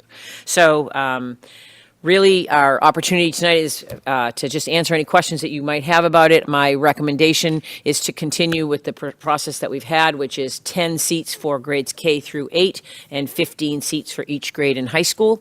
And as you can see, we are a desirable community for a lot of people. We have a lot of applications for school choice, and so we're never at a loss for seats, and we have them available. So that's my recommendation, and that would require a motion, and if there's any questions, I'm happy to. I'll make the motion to approve. Second. Thank you, Ms. Bisnick. Do we have questions or comments? Ms. Bisnick. I would like to just reiterate or hear you reiterate the fact that everybody that has already been accepted, we have a contractual obligation to It's actually a legal obligation. So the school choice law requires that once you accept a student in the district as school choice, we actually don't even want to refer to them as school choice. We know who they are, but they are actually entitled to remain in the Beverly Public Schools through graduation. And so those seats are always available to them on an annual basis. And so, in reality then, the only thing we're truly voting on this evening is whether to accept 10 more kindergarteners and potentially to take a given grade and say, for instance, on this chart right here, grade 1, instead of 10, we're going to lower it down to 8. You could do that. You can do any of those things. Typically, we've kept it at 10 for K through 8, and then it increases by 5 seats for a freshman year, and then we have 15 seats per grade level at the high school. And may I keep going? And to be very clear, every time we get a child from a sending district, we get some amount of money for that child? Correct. There's a formula. We report to DESE annually what students are attending from other districts. That's actually kept on a dashboard that DESE holds, and we receive compensation from that district for the education of that student. And for the trifecta, when in the elementary schools we have some amount of control, or is it only in kindergarten that we have control which school we send the children to?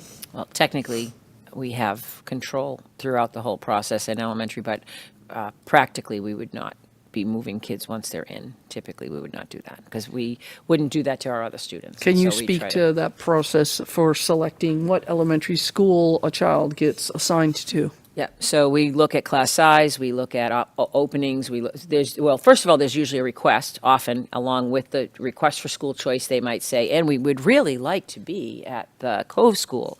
And so we always try to look and see if that option is available, but we do not, we will put them, our acceptance of them in school choice does not guarantee their school that they're requesting. We then take a look at what school has availability.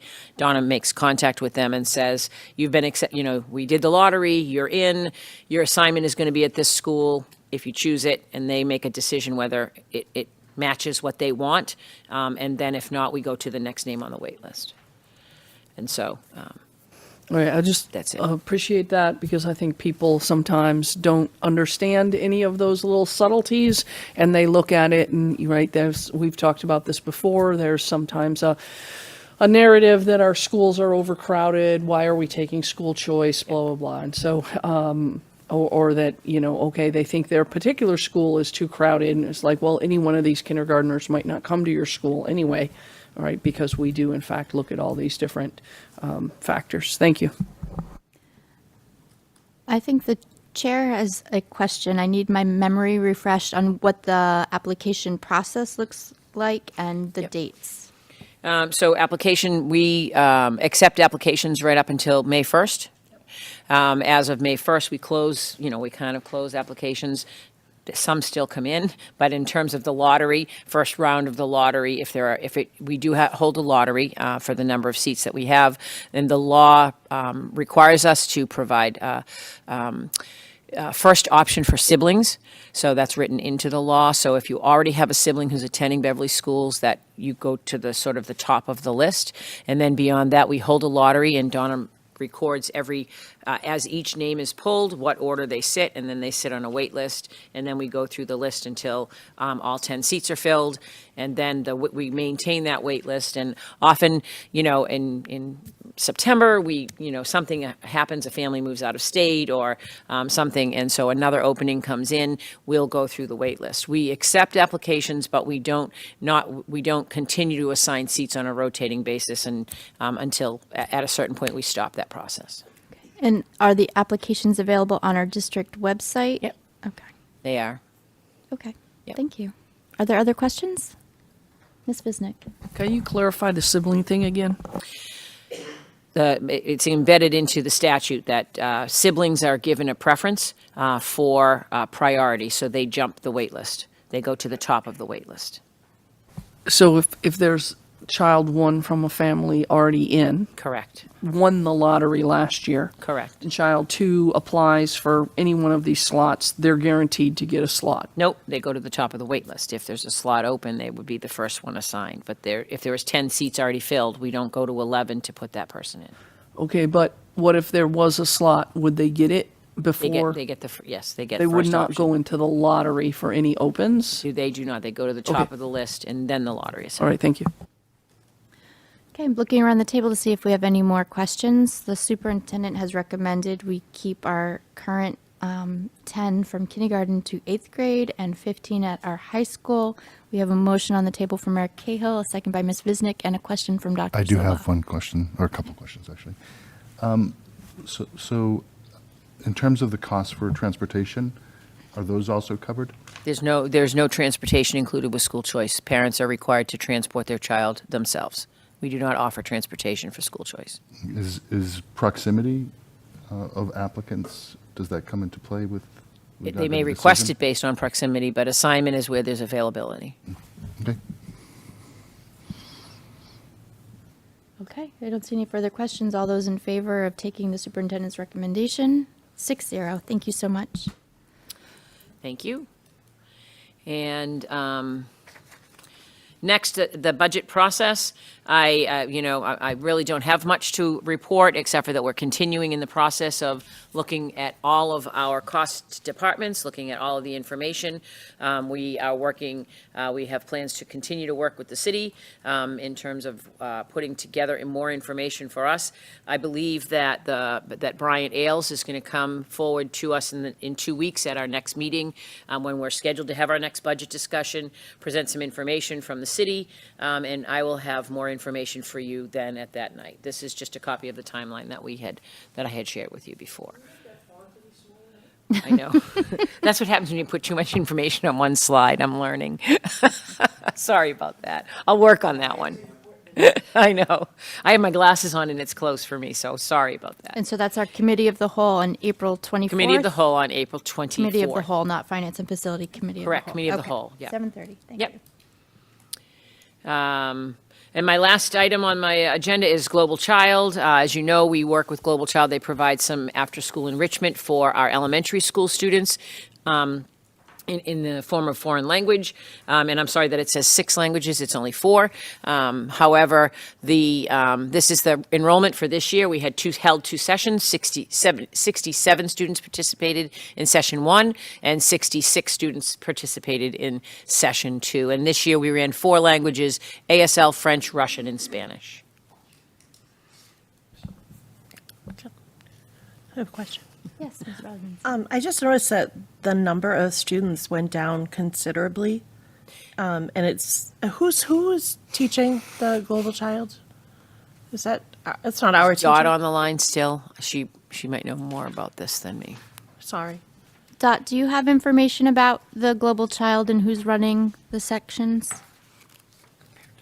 She might not be Oh, there. there she is. She's I have back. the packet here. It's, the Global Child it's based out of Topsfield, so it's the same company that we have. I don't know exactly the individual person that's doing it, but it's the same group that we've worked with. Oh, it's Magdala. So it is still Magdala Stefan. So she is the same person that has run it for us in the past. Oh, you're back. Go ahead. No, I was just going to say it is still Magdala. She's from Topsfield. The numbers, pretty much balanced out between session 1 and session 2 for this year. The numbers are down from previous years, but we just kind of host and send the information out. They run everything themselves. Right. And do we pay for this at all? No. No. No. Okay. No, we just provide the space and they come into the schools. It's an after-school program. I just have a quick question about what's on the actual flyer. I know everybody can't see that. I'm just going to read it really quickly because I think Ms. Robinson was asking about the change in numbers, which I was curious about as well. There is a status summary that says, it's worth noting that some students who do not return may have struggled with disruptive behavior, possibly from a lack of genuine interest in language learning, often influenced by parental expectations rather than personal motivation. I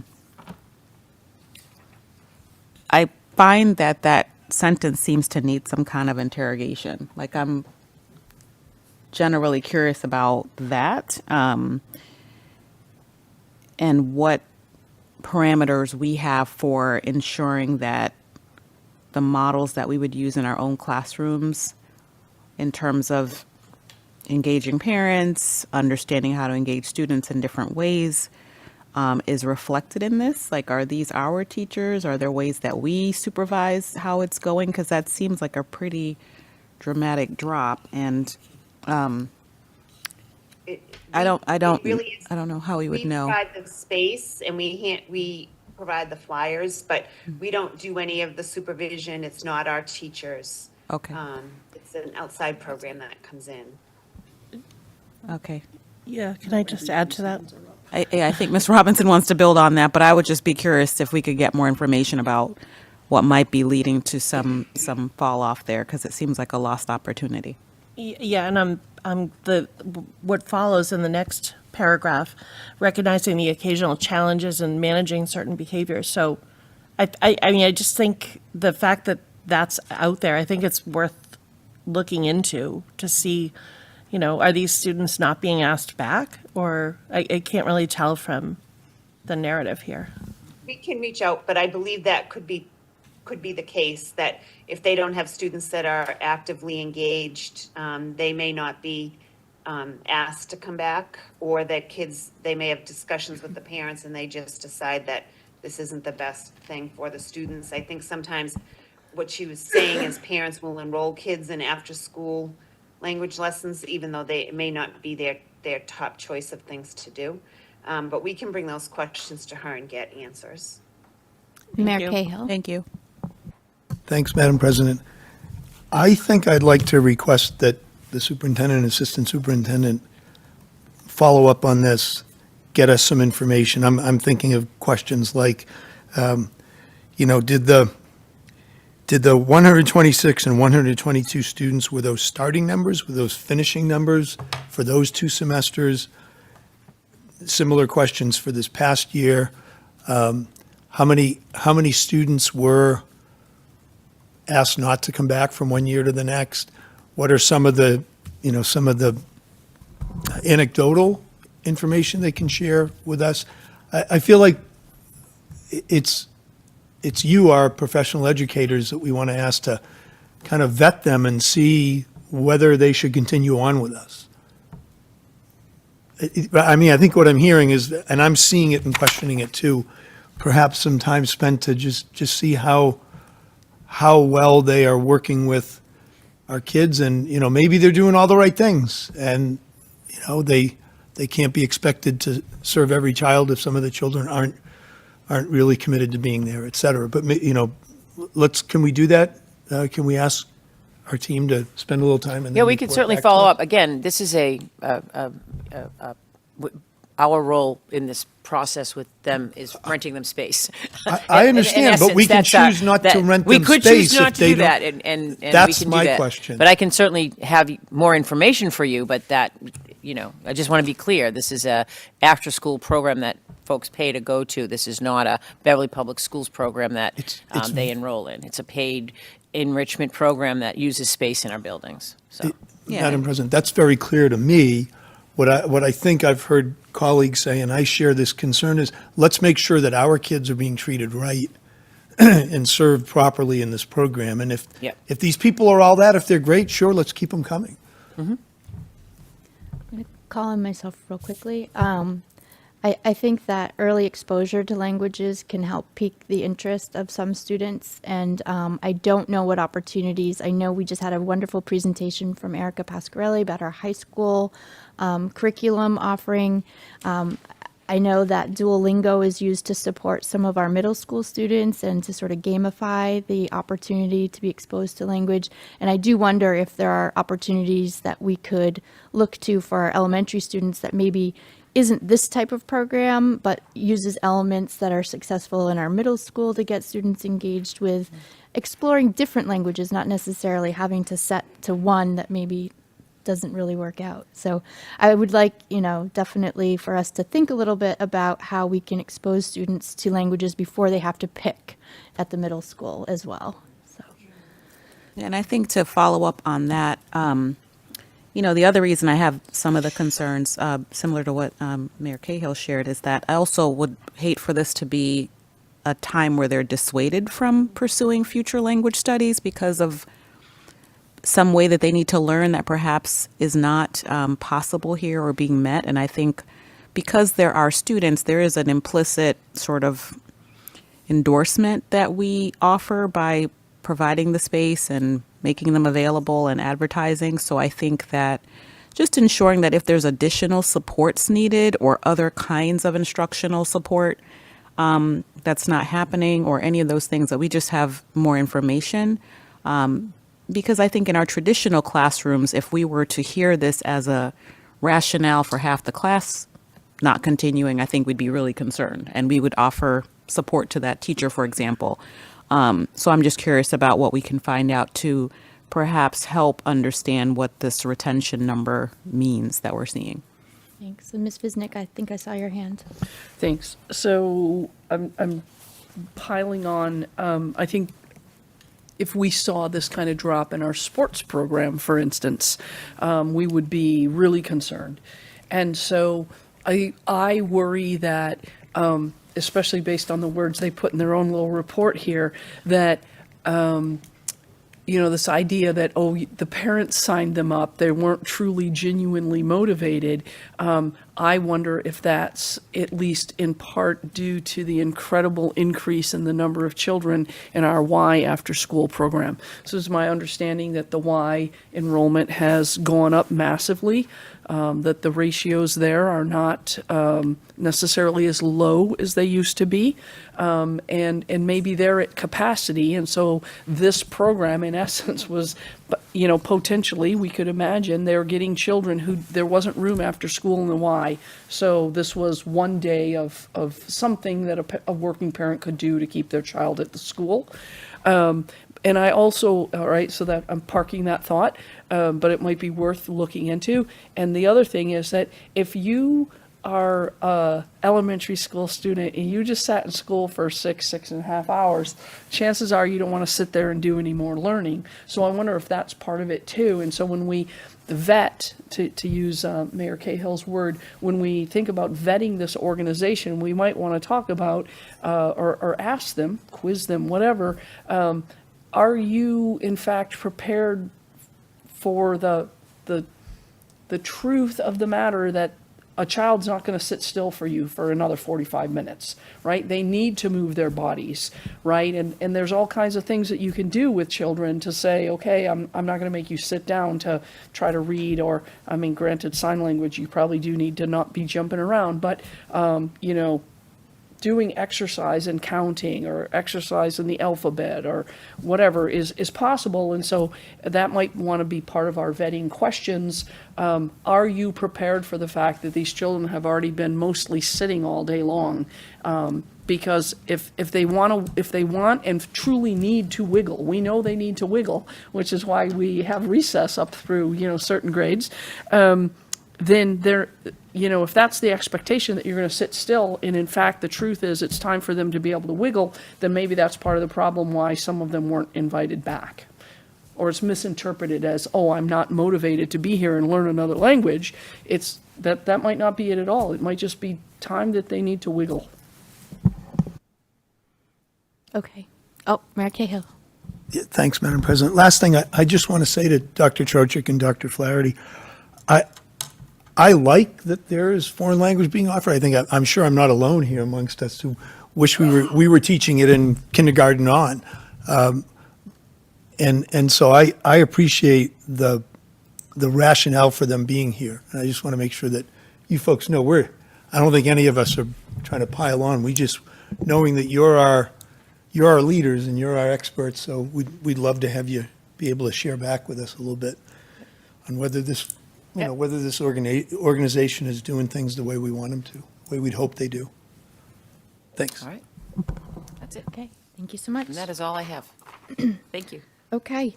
And as Ms. Bisnick pointed out, we have an item that I listed under the chair updates that actually is coming as a recommendation from FNF. So why don't we jump to items 9, and we'll hear our subcommittee report for finance and facilities, and then I'll jump back to some of my items. Fantastic. Thank you, Ms. Abel. The Finance and Facilities Committee last met on March 27th, and one of the major highlights of our meeting was a review of the air quality reports that were ordered after an administrative mutual concerns meeting with the teachers union. Testing was done at Hannah in Centerville. There were air quality tests as well as surface level testing in a few of the rooms at Centerville. Comprehensive reports that contain the specific results are available. The summary of those, I will very unscientifically say all the levels are within acceptable guidelines. And despite those reports saying that everything's within acceptable levels. Some number of classrooms did have additional cleanings performed. Follow-up testing is planned. Some outdoor shrubbery is being removed to help ensure that the outdoor contaminants are less likely to, quote-unquote, sneak or become present indoors in some of the specific classrooms. Another big item that we discussed was a recommendation to name the Ayers Playground in honor of longtime custodian Bob King, who passed away in October of last year. The Standing Committee on Finance and Facilities recommends in your packet the attached gifts to schools from February of 2024, totaling $313.39. The chair will make a motion to gratefully accept the gifts to schools totaling $313.39. Second. Thank you, Ms. Robinson. Don't usually have questions on this. All in favor of gratefully accepting the donations? That's 6-0. Thank you. The Standing Committee on Finance and Facilities recommends the approval of the attached budget transfer number 1284. It's in your packet, Yes, sorry. the chair will again make a motion that we approve the transfers labeled as number 1284. Second. Thank you, Dr. McKenzie. DeFranza? All those in favor? 6-0, thank you. Finally, the Standing Committee on Finance and Facilities recommends acceptance of and approval of acceptance of the attached Beverly 2024 Department of Elementary and Secondary Education grants totaling $54,550. These are all incremental increases over existing grants that we have previously accepted. I'll make that motion. Thank you, Ms. Robinson. Second. Thank you, Dr. McKenzie. DeFranza? All those in favor? 6-0. We are due to meet in 2 weeks' time. Not next week because of school vacation, but the week after. Thank you so much. Thank you. Okay. And thank you for making the naming request. Per our policy FF, we need to allow a certain amount of time to see if anyone isn't agreeable. The Finance and Facilities did recommend that we accept that name, and significant fundraising is ongoing with the AIRS PTO, and I believe the district has also earmarked funds, matching funds or some funds to accomplish this. There is a brick campaign ongoing as well. If members of the community who are watching us at home want more information, I can forward that along, although I believe the district has sent out a number of mailers as well, informing the community about that effort. On the chair's report, I'm bringing back the norms and operating protocols document. This is on our website, and we do need to include Dr. Silva. At our last meeting, the mayor wanted to have an opportunity to consider just the language of I guess it was relationship of the mayor while he's wearing his school committee hat, and the mayor is the mayor's hat, so to speak. And have an opportunity to review the policy. Did we have sufficient time to consider as written? Did you have any edits or suggestions? I ask, Madam President, Sure. I'm looking for the language. There were two sections that had language that I was focused on in that context. I can't find the one of them. I mean, is this the same document? It's the same document, and the tracking is still being shown.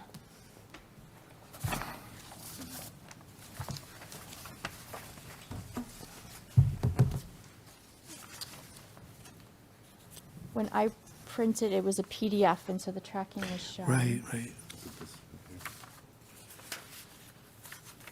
Yeah. I'm sorry, Madam President. Was I supposed to go out and find something and look at it that was not part of all this between last meeting and now? I think you are going to have a think on this to see if. Well, you you felt- had yeah. flagged that there was other language that we Yep. included, or that there was referenced in a companion document. Policy BCB, yeah, so let me, And I apologize, but I have not.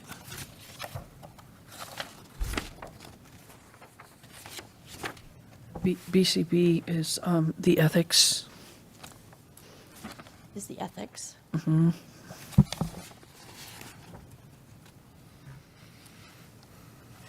Yeah, so the statement was that we agree that our positions will not be used for personal or partisan gain as per policy BCB. And Ms. Visnick, thank you, that's our ethics policy.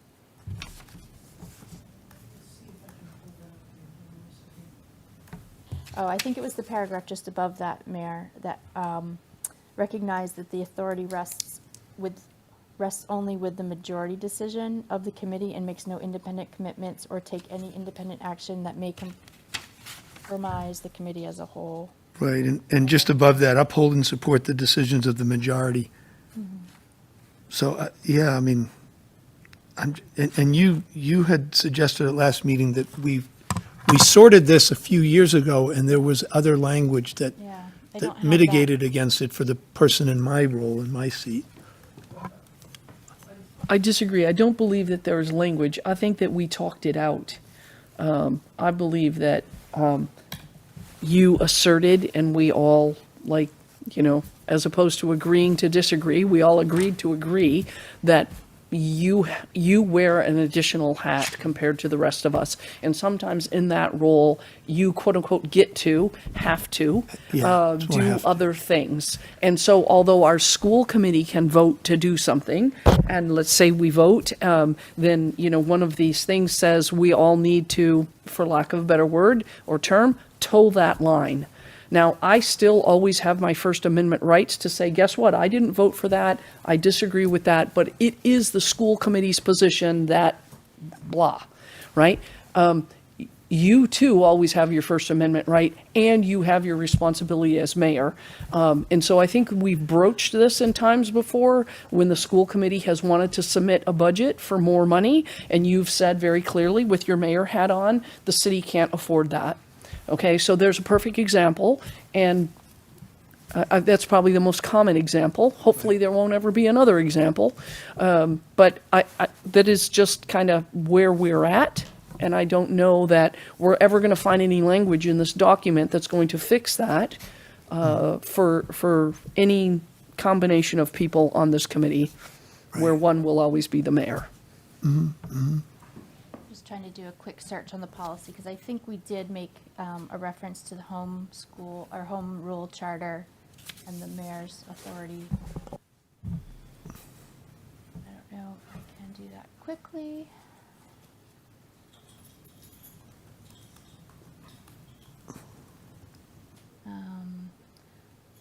And actually, Dr. Silva, you weren't here at the last meeting when we brought this up. I know that you had sent me an email saying that you had reviewed the document, and is that still the case that you were interested in signing? I think the rest of us have signed it in the past. Not find. So is the issue to add a line in there that It may be. provides clarification on your dual role?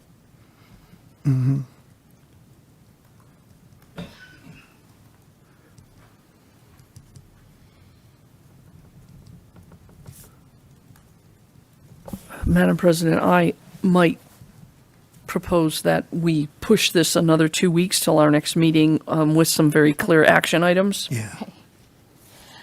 We can do that. We're already 2 years late on it, so that's another month. We will table this again, and I will do a more thorough search of the policy to see if we have a different policy that.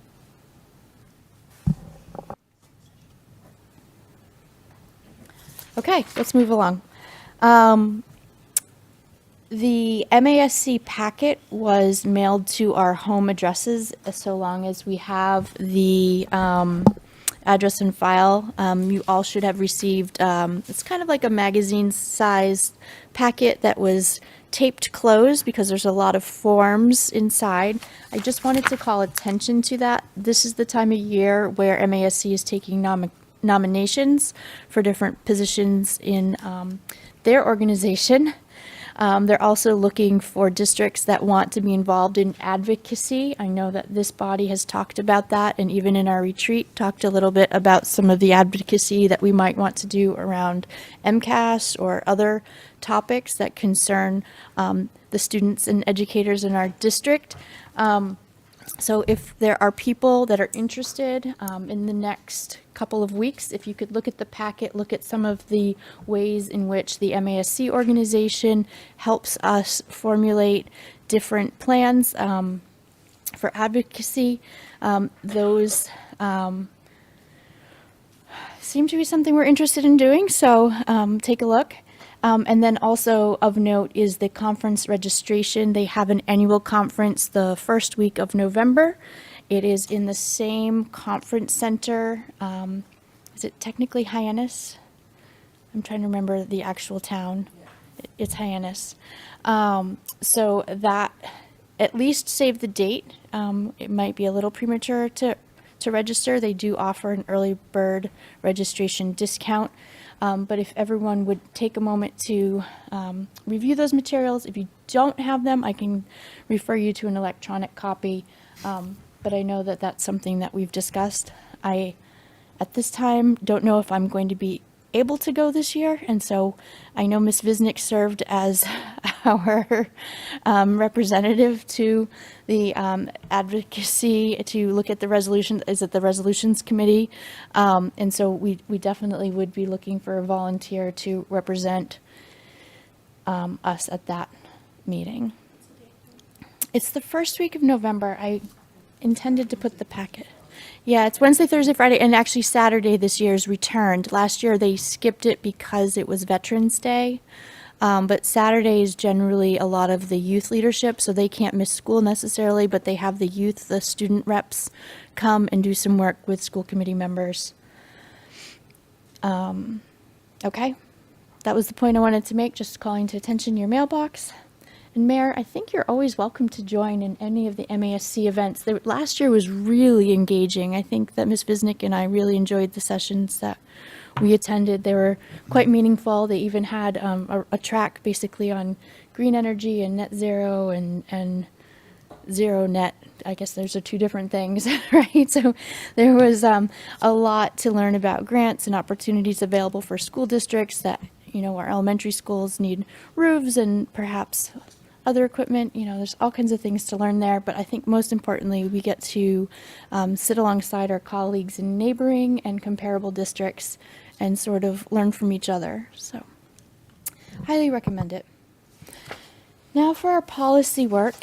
For our second reading this evening, we have policies AA, AB, and AD. These three policies define the school district's legal status.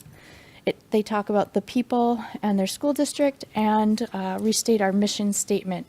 I think we found some edits last time on, I'm gonna find it here.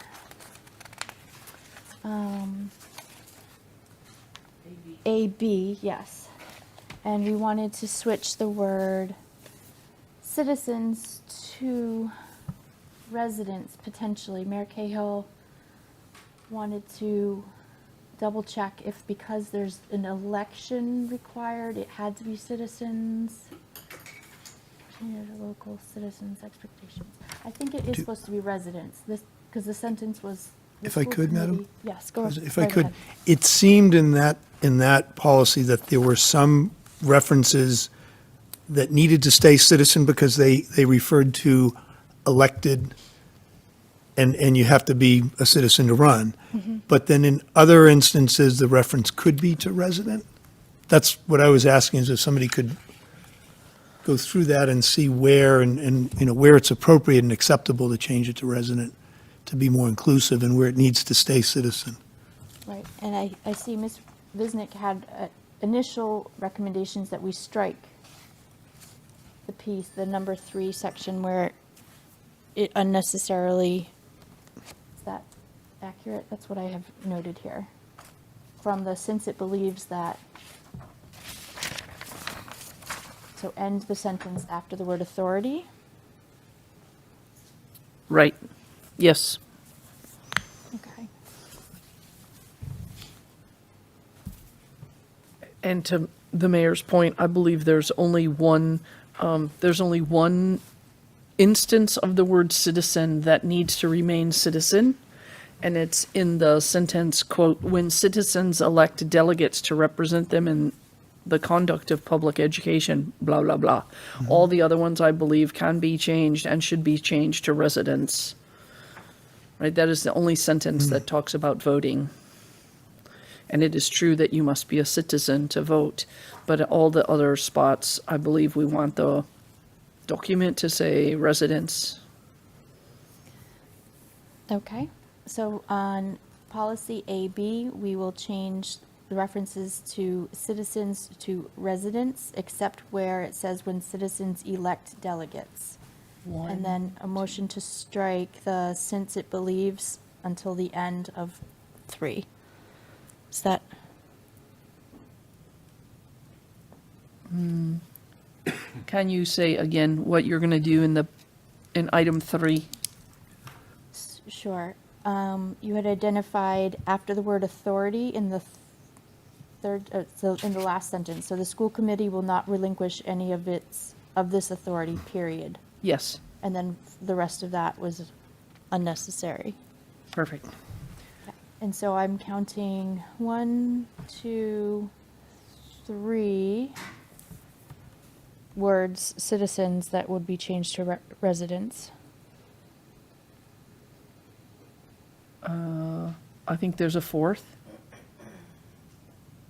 I have 4 highlighted.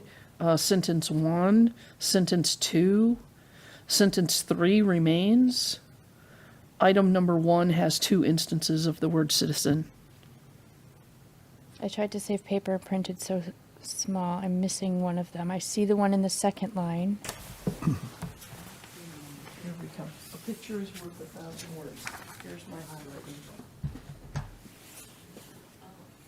Oh, yes, okay, in the first line, thank you. Okay, yep, so we'll have 4 changes of citizens, retain the one next to the word elect delegates, and then delete the rest of the sentence. Okay, Madam President? yes, The curse of being a former English teacher. okay. In number 1, the second to last line, the last clause or phrase says, which they have chosen to represent them. So they refers back to residents. And so I think what we should do there is change they to the voters or local voters. The voters have, That's fine, yeah, which the voters have chosen to represent them. thank you.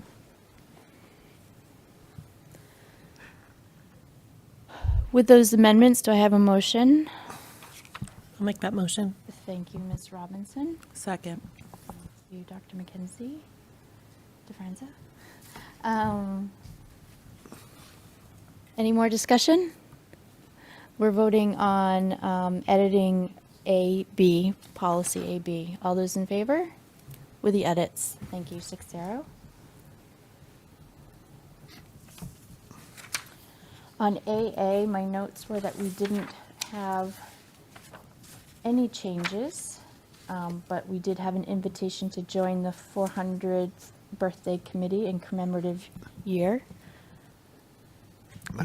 I'm sorry. Yep. We voted to accept the edits to AB. Do we need to vote to pass AB, or is that separately? Oh, I think I was accepting the motion with edits, but to pass, and it needs just a two. Oh, we had a motion to pass it, and then we made with edits. the edits.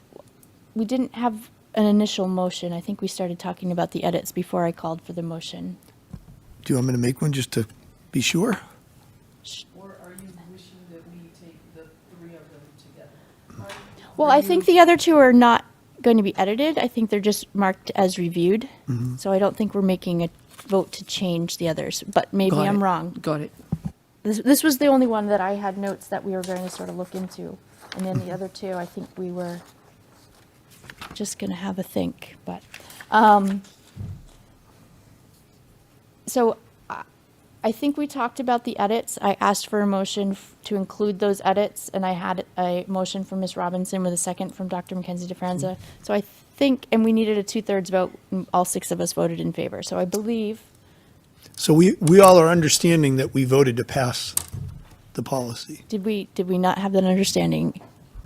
Ms. I think it's worth reminding people Yeah. that when we review a policy, if there are no changes to it, we don't need to do anything. We don't vote. And whoever brought that policy forward, in this case, it's the chair, gets to go deal with the Queen Donna and say, policy AA, all we're doing is updating the date that says when we reviewed it. Reviewed. We're not changing the adoption. But policy AB needs a lot more than that because there are edits, and so we actually have to vote on whether we accept making those edits. And then that person, in this case, the president, or it could be me and FNF, has to go deal with Queen Donna about, here's the new version of AB, So our action was to edit it. if you so chose. That's how we left our first reading, was that we wanted to change the residents, the citizens to residents, except Gotcha, for where we gotcha. couldn't. But I Right. think we've got it. We will eventually figure out this policy work, I'm sure. Thank you. Yeah, and so for AA, I didn't hear at our first reading any requests for edits. I will ask again if there were any changes that needed to be made. This was last adopted July 1st of 2023.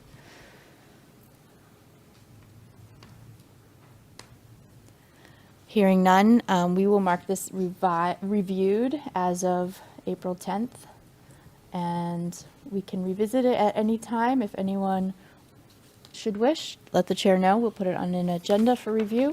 And then for AD, this is our district mission statement. I also, at the first reading, do not recall us having any edits. I don't know if the superintendent has any interest with the new district improvement plan for revisiting our mission statement, or if we shall also mark this reviewed as of today. I would say market reviewed. Okay. Looking around, I don't see any other comments from school committee, so we will mark it as reviewed. And we will keep going through our policy document. We'll bring a few forward each time for a first reading and then a second reading. The next thing we wanted to begin discussing this evening is the fall draft schedule. Ms. Bergeron has put together a draft for us to take a look. One of the concerns I've been hearing from our subcommittee meetings, and as we experienced this evening, is they always seem to run just a little bit over, recognizing that this building's energy efficient lighting system does stop at 10 o'clock, and we all likely have a bedtime around that time as well. I don't know that we want to start our regular school committee meetings any later, and knowing that people are getting here from other commitments, I don't know that we want to start our subcommittee earlier, but that is open for discussion. I don't know if anyone was prepared this evening to talk about our stacked meetings, whether they're working for us, whether we need to evaluate our back-to-back schedules. Mayor Cahill? Could I ask, did CISL start at 6:30 or with the student meeting? So it did, It did. We just had a lot to cover. I think we had some pretty exciting presentations from the STEM teachers especially. Yeah. So I guess the question is it always realistic to be able to fit that meeting into 60 minutes? Maybe sometimes it is, sometimes it isn't. I don't. Ms. Bisnick? I think that Jean runs a very tight ship, and that's not to say that Dot doesn't. I think that we've thrown some things out, like we no longer review the B&G report in our meeting in order to fit into our hour. I really appreciate not having meetings every single week like we used to, so I really appreciate the stack. I also appreciate your saying, starting earlier is difficult for people who have to travel to an office. We're really smushing a lot into an hour, though, and I think that we see that and we feel that, and what happens for us, especially on a night like tonight when we're going to go into executive session, is that everything just gets pushed back that much further. So, I mean, it might be nice if we could carve out 15 more minutes, if that could be the compromise, and we start the stack, the first meeting in the stack at 6:15. Just because then that would take a little bit of that pressure off. And I, as chair of FNF, I'm very distraught that I'm not going to have Jean to help me run the meetings, at the beginning of next year. And so therefore we might not be as efficient for a while.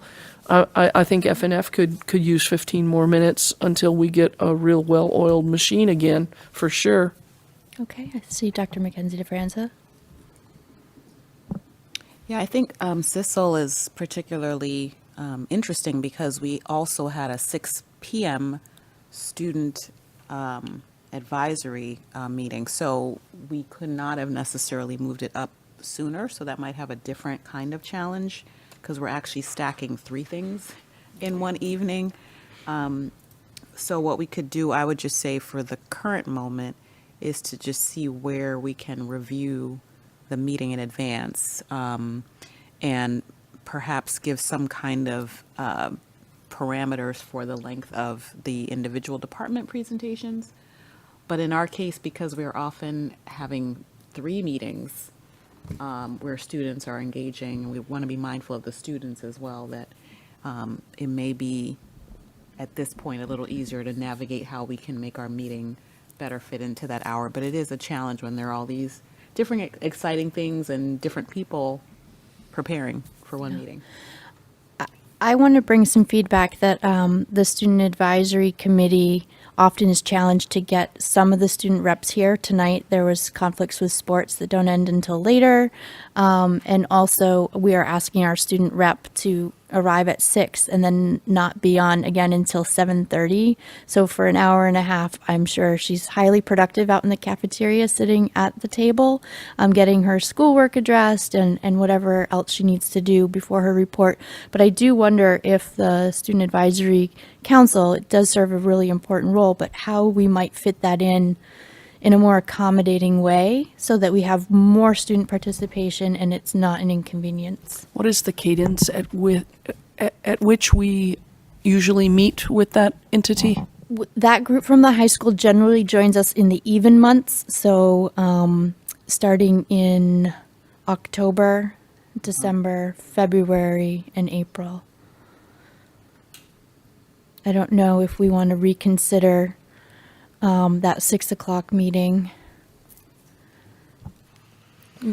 Dr. I would be interested in hearing other ways to do that. I do think, just in terms of CISL, we want our educators and students to come and present. It's a great opportunity for us to showcase all the great things that are happening. So, I mean, if there was a way to have an extra 15 minutes for CISL by going at 6:15, that would be great. And if we can certainly work and take a look at what other ways we might, or what other times we might be able to meet with them. I am wondering, since some of the school committee members are also not here, it's usually the people that are on CISL that can actually get here, if we could have a remote evening meeting with the students at a time that's more convenient for them, that doesn't require a lot of, facilities, or I think that the students might be comfortable using like an alternative meeting opportunity, and maybe it's on an off Wednesday, or, maybe there's another night of the week that might be better for them. I think that's a really good idea. I was going to reiterate what you said. I mean, it only makes sense for people on CISL to be there, but it's a long time to wait for people on FNF to. Okay. I will follow up with our student representative as well as some of the other members to see if they think that participating in a remote fashion would allow for more of us to join and for them to join more conveniently. Okay, so I'll take that action. Oh, Dot, go ahead. I was just going to say, the one thing, as you know, this springtime of the year, we've got a lot of required things that have to happen at CISL with improvement plans and school updates and stuff like that. And what I'm getting concerned about is that I think the 15 minutes would be fine. Most of the time we can cut it back or put something at the end like we did tonight that can be moved forward to another meeting if we need it to be. I'm concerned about policy though, because that really gets to be tough to try to do a CISL meeting and policy work within that hour time frame. So I don't know if we do, like every third meeting is just a policy meeting, or how we might want to look at that. But it's getting to be difficult to fit the policy review in with the topics that we had identified. Dr. Mackenzie DeFranza? Yeah, I would agree with that. And again, I would say too that for those of us who have the stacked meetings that are coming in advance, I mean, and still it's pretty long evening from 6:15 to 10. So I would still offer that in the instances where we are showcasing programming, that we try to be concise, although we want to amplify the work that's going on and prioritize the things like the policy work that really need us to have the opportunity to spend time and deliberate. So I think if there's a good balance of that, we can try to see what is possible. But I mean, I really appreciate the public being able to see all of the work that's happening, and, whatever way we can massage that to also be mindful of folks coming from wherever other obligations and starting even earlier in the evening and staying late. is also something that we have to think about. I don't think I've heard anyone say they want to unstack the meetings, however. I appreciate the stacking of the meetings. Yeah. Okay. Ms. Visnick? I wonder if it would make sense to, instead of trying to interleave the policy work on potentially every single subcommittee meeting has some amount of policy work on it. And then as those policies get voted out of the subcommittees into a meeting like tonight, we have some amount of policy work. And we thought that was the best method to kind of spread them all out like that. But if it's making our meetings not be like to run over too much time, we can look at bringing fewer forward, whether it's realistic in the 5-year time frame that we're held to be able to review them all. Maybe we try to tighten the funnel and send fewer forward, or maybe it's worth thinking about, guess what, once a quarter we need to have a meeting where all we do is policy, and we pile them all into that night. In terms of each subcommittee could have like a special meeting once a quarter to just crank through policies. Okay. That would be a riveting meeting. We could invite people who have insomnia, for Yes. instance, and maybe charge for providing the service. Okay. So I didn't have this marked as a voting item tonight because I did want to just have some of the conversation. I'm not sure if anyone wanted to make a motion to approve the draft, or I can do some of that legwork with our student rep and the advisory council to figure out, what our options might be. It sounds like a 6:15 start might be doable, but 6 o'clock would be too early, and obviously starting this at 8 o'clock might be too late. So we'll bring this back in our May meeting. Mayor Cahill. Before we leave it, I just want to say that I think your point about students having a hard time getting here for 6 is a really important one. And I'm not sure how to answer it. I'm not sure that they're only getting together 4 times during the course of the year, right? So I don't know. I don't know about remote. I don't know. I haven't been in one of those meetings. I don't know whether 30 minutes gets it done either. I mean, what do you folks find? I think it was 20. Yeah. There was one person today, and she spoke and engaged with the 3 of us for 26 of the 30 minutes, and it was nice. But she apologized on behalf of her other student representatives who were at sporting events, etc. Yeah. And they have transportation issues as well. Okay, we'll bring this back at our May meeting and vote it so we can post it for the fall. If you individually have other ideas, please share them in advance of that so we can bring a draft forward. For upcoming meetings and dates, earlier today, the negotiating subcommittee met, and we do intend to have our next meeting with the Beverly Teachers Association Unit C on April 25th, right after our spring break.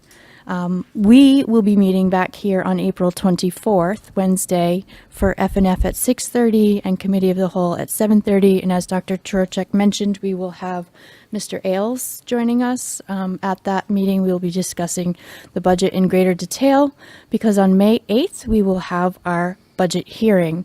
So be prepared on April 24th when we get additional information about our budget, to be in a position to take the superintendent's recommended budget and turn it into something that we publish in advance of our public hearing for May 8th.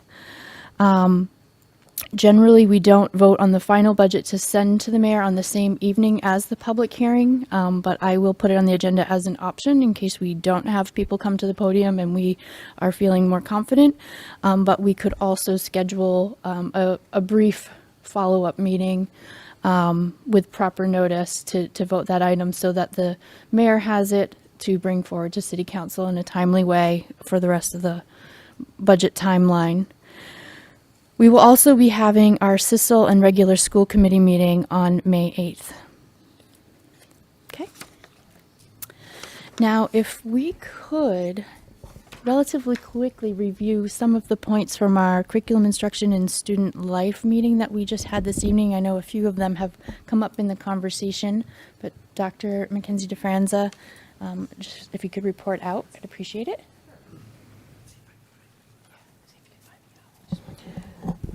So in today's CISL meeting, we had some really great updates.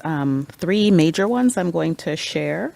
One of them is that we are going to be one of the districts that has an innovation career pathway program that rolls out with 3 designated areas initially. It's the only one to have those 3 starting out, according to DESE. So it's going to really involve looking at different ways to roll out these career pathways for our young people starting in 8th grade. So in 8th grade, we'll have the exposure, the introduction to this idea. 9th grade, we'll begin to review how students would engage. And then in 10th and 11th grade, they'll actually be able to start having immersion experiences where they can mentor and shadow. So the idea is to just really have a better ramp up towards that final year, including the experiences they'll have with their REACH internship. Next, we were able to learn more about our engineering program, which was very exciting. And we looked at the goals for the engineering program, which included ensuring that students could be thinking about how these skills apply to both workforce and college. There's quite an emphasis on project-based learning. 70% of the work was on hands-on projects and in field trips. There are already company connections and other types of collaborations being sought out. So we heard from our 2 engineering teachers who've both been here for a little over a year and have been working really collaboratively. And it sounded like a lot of fun. And I know firsthand from one of my children, really gets them to stretch their thinking. We also finally heard about the modern languages curriculum update. We also heard about Vista Learning as our partner for that endeavor. This is going to include French, German, and Spanish, and we also have ASL as one of our languages that are being updated curriculum-wise. And so we did approve the acquisition for the Vista Learning program. Thank you. Sure, and I believe we still had one item that was left over from a prior meeting that we hadn't brought to the full committee, and that was for an ELA decision at BMS.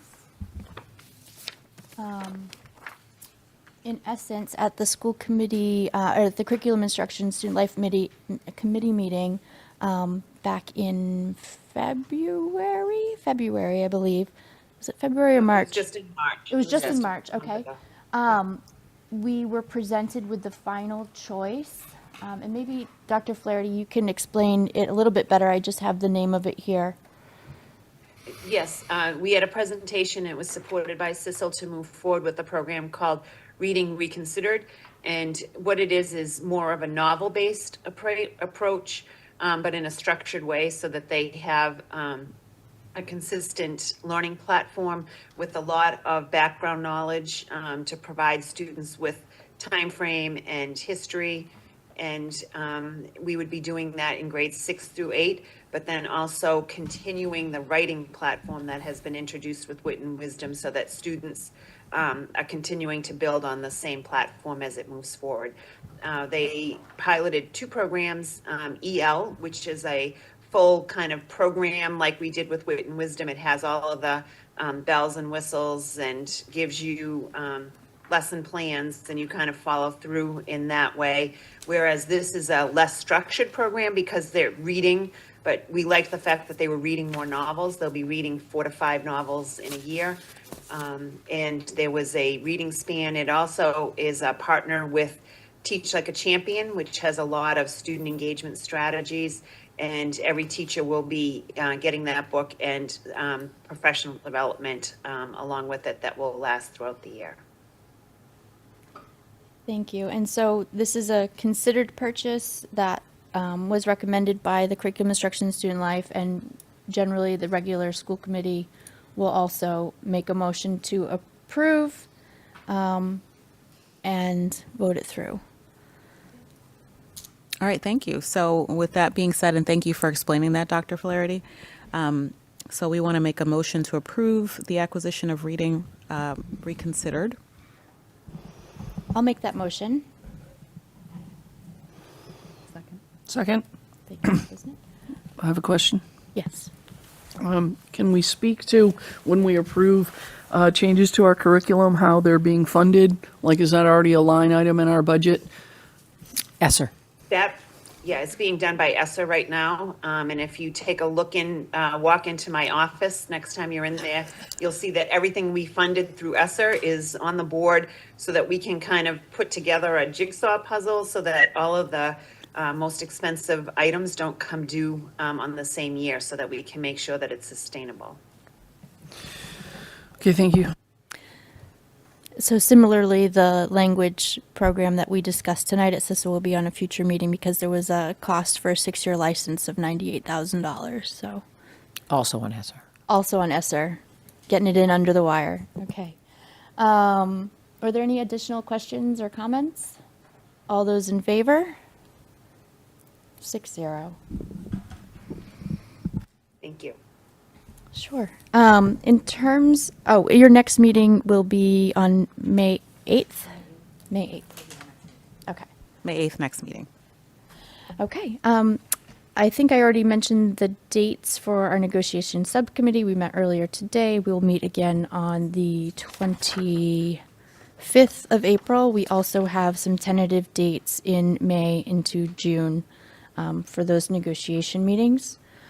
And then for policy review subcommittee, We're being lazy slugs. There's no new policy newsletter from MASC. There is a new version of policy DJE will go to FNF next meeting, thanks to the mayor and some of the city employees.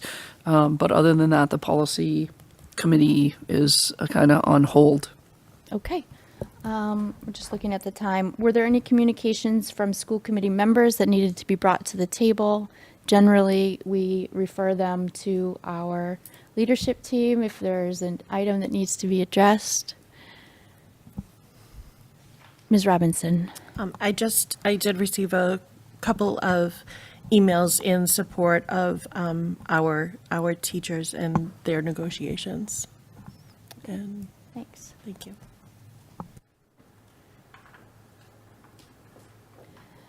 Okay, at this time, the chair would like to make a motion that we move into executive session pursuant to Mass General Law, Chapter 30A, Section 21A, for purposes 7 and 3, and not to return to an open session. Purpose 7 is to review and approve the minutes from our previous executive session meeting of March 27th, 2024.